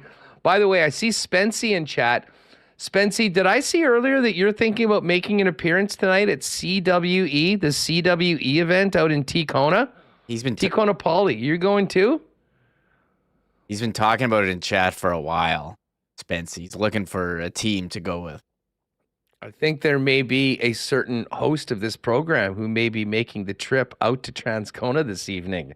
Wow. For a little CWE action. Well, if any of you follow the CWE, I did have to go in and do a special interview with the Mecca Shane Madison and chiseled Chad Daniels. And they're going to be, I'm not sure whether their match is tonight or at one of the future events, but I have been to CWE events before, have done a bunch of commentary with Dave Paterson on those. And it is so much fun. So I think that's the plan tonight. I'm going to see if I can round up a few of the fellas from the neighborhood and we'll head out there. So that should be fun. I know they're doing an all ages show coming up in the next week or so. Danny texted me yesterday, but let's just see. CWE, their event is February 23rd is their 15th anniversary celebration with ECW and WCW legend, the franchise Shane Douglas. But tonight, 18+ event in Tacona at Rookies. So we'll look forward to maybe seeing some of you guys out there tonight. By the way, hey, Peg City Hawks fan, welcome to WST. Thank you very much for becoming a supporter. I just got a message from my pal Shorn Bozeman, who's always in there, and we should mention that our friend The Dream, Jamie Stevenson, now a subscriber as well, and The Dream's getting into the marble race as well. So let's do this, Remo. I think we should give a marble to Bones for his birthday yesterday. And I think we should also probably give a marble to Josh Morrissey's cup. Yes. Because Josh is playing tomorrow. So shout out to the equipment manufacturers protecting our number one defenseman. Yeah. I have nothing more to add. I mean, incredible that he's playing tomorrow. We thought he's going to be out for a while again. Could have been really catastrophic, and he's okay. Really, really good. Well, Exactly. So yeah, Bones and Morrissey's Cup getting a marble today. I see everybody in chat. Yes, the Central. I believe Rookies is the Central.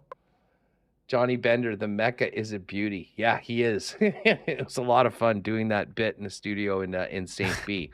Go ahead. Go ahead. I was just gonna say, let's throw up the marbles. Sure, and, let me let's get do going. it. I'm just reacting to the chat here. Someone said dented cup, and I don't want to get too much more into Josh Morrissey's cup. But like, maybe they should put that on display in like the Manitoba Sports Hall of Fame or something. Like, was it like how shattered is that thing? A lot of questions. I mean, a lot of guys out there just feeling the pain and like wishing that it wasn't them. Well, the big question is whether Josh was going to be in, and he will be in apparently for tomorrow, and we'll all be in too. I'm looking forward to seeing you WSTers up in 316. Don't forget, get in early as 4 o'clock. Hargrave entrance. So that's like the second floor entrance inside when you come out of City Place, like past Shark Club. And the last two games we gathered in the Whiskey Hangar, which is right outside 316. This week you're going to be hanging a right to the other corner bar, Craft Beer Corner. We'll have a few little brown jugs and get ready for the Leafs and all the Leaf fans. And hey, if you're coming in on a regular ticket, you're elsewhere. Regular door opens at 5. But feel free to come by and hang out with the WST crew. We'll look forward to seeing all of you there tomorrow. Yeah, I got a good track here, Hassan. I'm looking forward to tomorrow night. Looking forward to seeing all the Leafs fans there. I can't wait to hear the Go Leafs Go chants competing. And someone commented, Chris Nielsen said it's been a week for helmets. First Mahomes' helmet in that game, and then JMO's cup taking a big crack. By the way, Schickster, I think I said gate 2. It's gate 6. But again, the location is the important one, not as much the number. Hargrave entrance just when you come out of City Place on the second floor, the stairs that go right up into the upper bowl. Hang a right. We'll see you at Craft Beer Corner. All right, what do we got here? The Dangerous Lava Chamber. Yeah, this is the Dangerous Lava Chamber. It's pretty good. Watch out for the teleport. You go into teleport finish. So there's going to be some quick camera work. At the end, I tested it. I like this one. And I believe they're all in there. Oh, yeah, I see Josh Morrissey's cup is in there. So I know I put the right one in. Yeah, that's about it. Pushing 260. The winner gets a WST hoodie, courtesy of our friends at Ship 'em and Associates. Great promotional products company in town. Good luck to all. May the best marble win. It's Friday afternoon. Let's drop the marbles on WST. I'm always excited when we see these new tracks. A lot of testing going on during the show. That's right. A big funnel to start things off. This is interesting. Did these these light bars do anything or not really? I don't think so. I think they're just to look cool. The SMA, Scott Westman, Garrett Soloway seem to have a very slight lead. The SMA, the SMA, if you will, in first right now. Two different angles. Micah Rezanoff, Ken 007, and See You Later right there in the mix right now as well. All right, we're going into one of these big spinning globes. Seems like we're sort of stuck here for a minute. Nope, now everybody's in. Everyone's coming in right now. Oh, I see. The first group has gone by. Everyone else is waiting right now to get through. Oh, there's all caps Kyle and the rest of the gang coming through. This is interesting. Oh, okay. I see. You have to get there. Now you drop down. You get into the rest of the this cylinder, the globe, if you will. Oh, and look at Yin Vivian. Yin making a big move ahead of everybody else.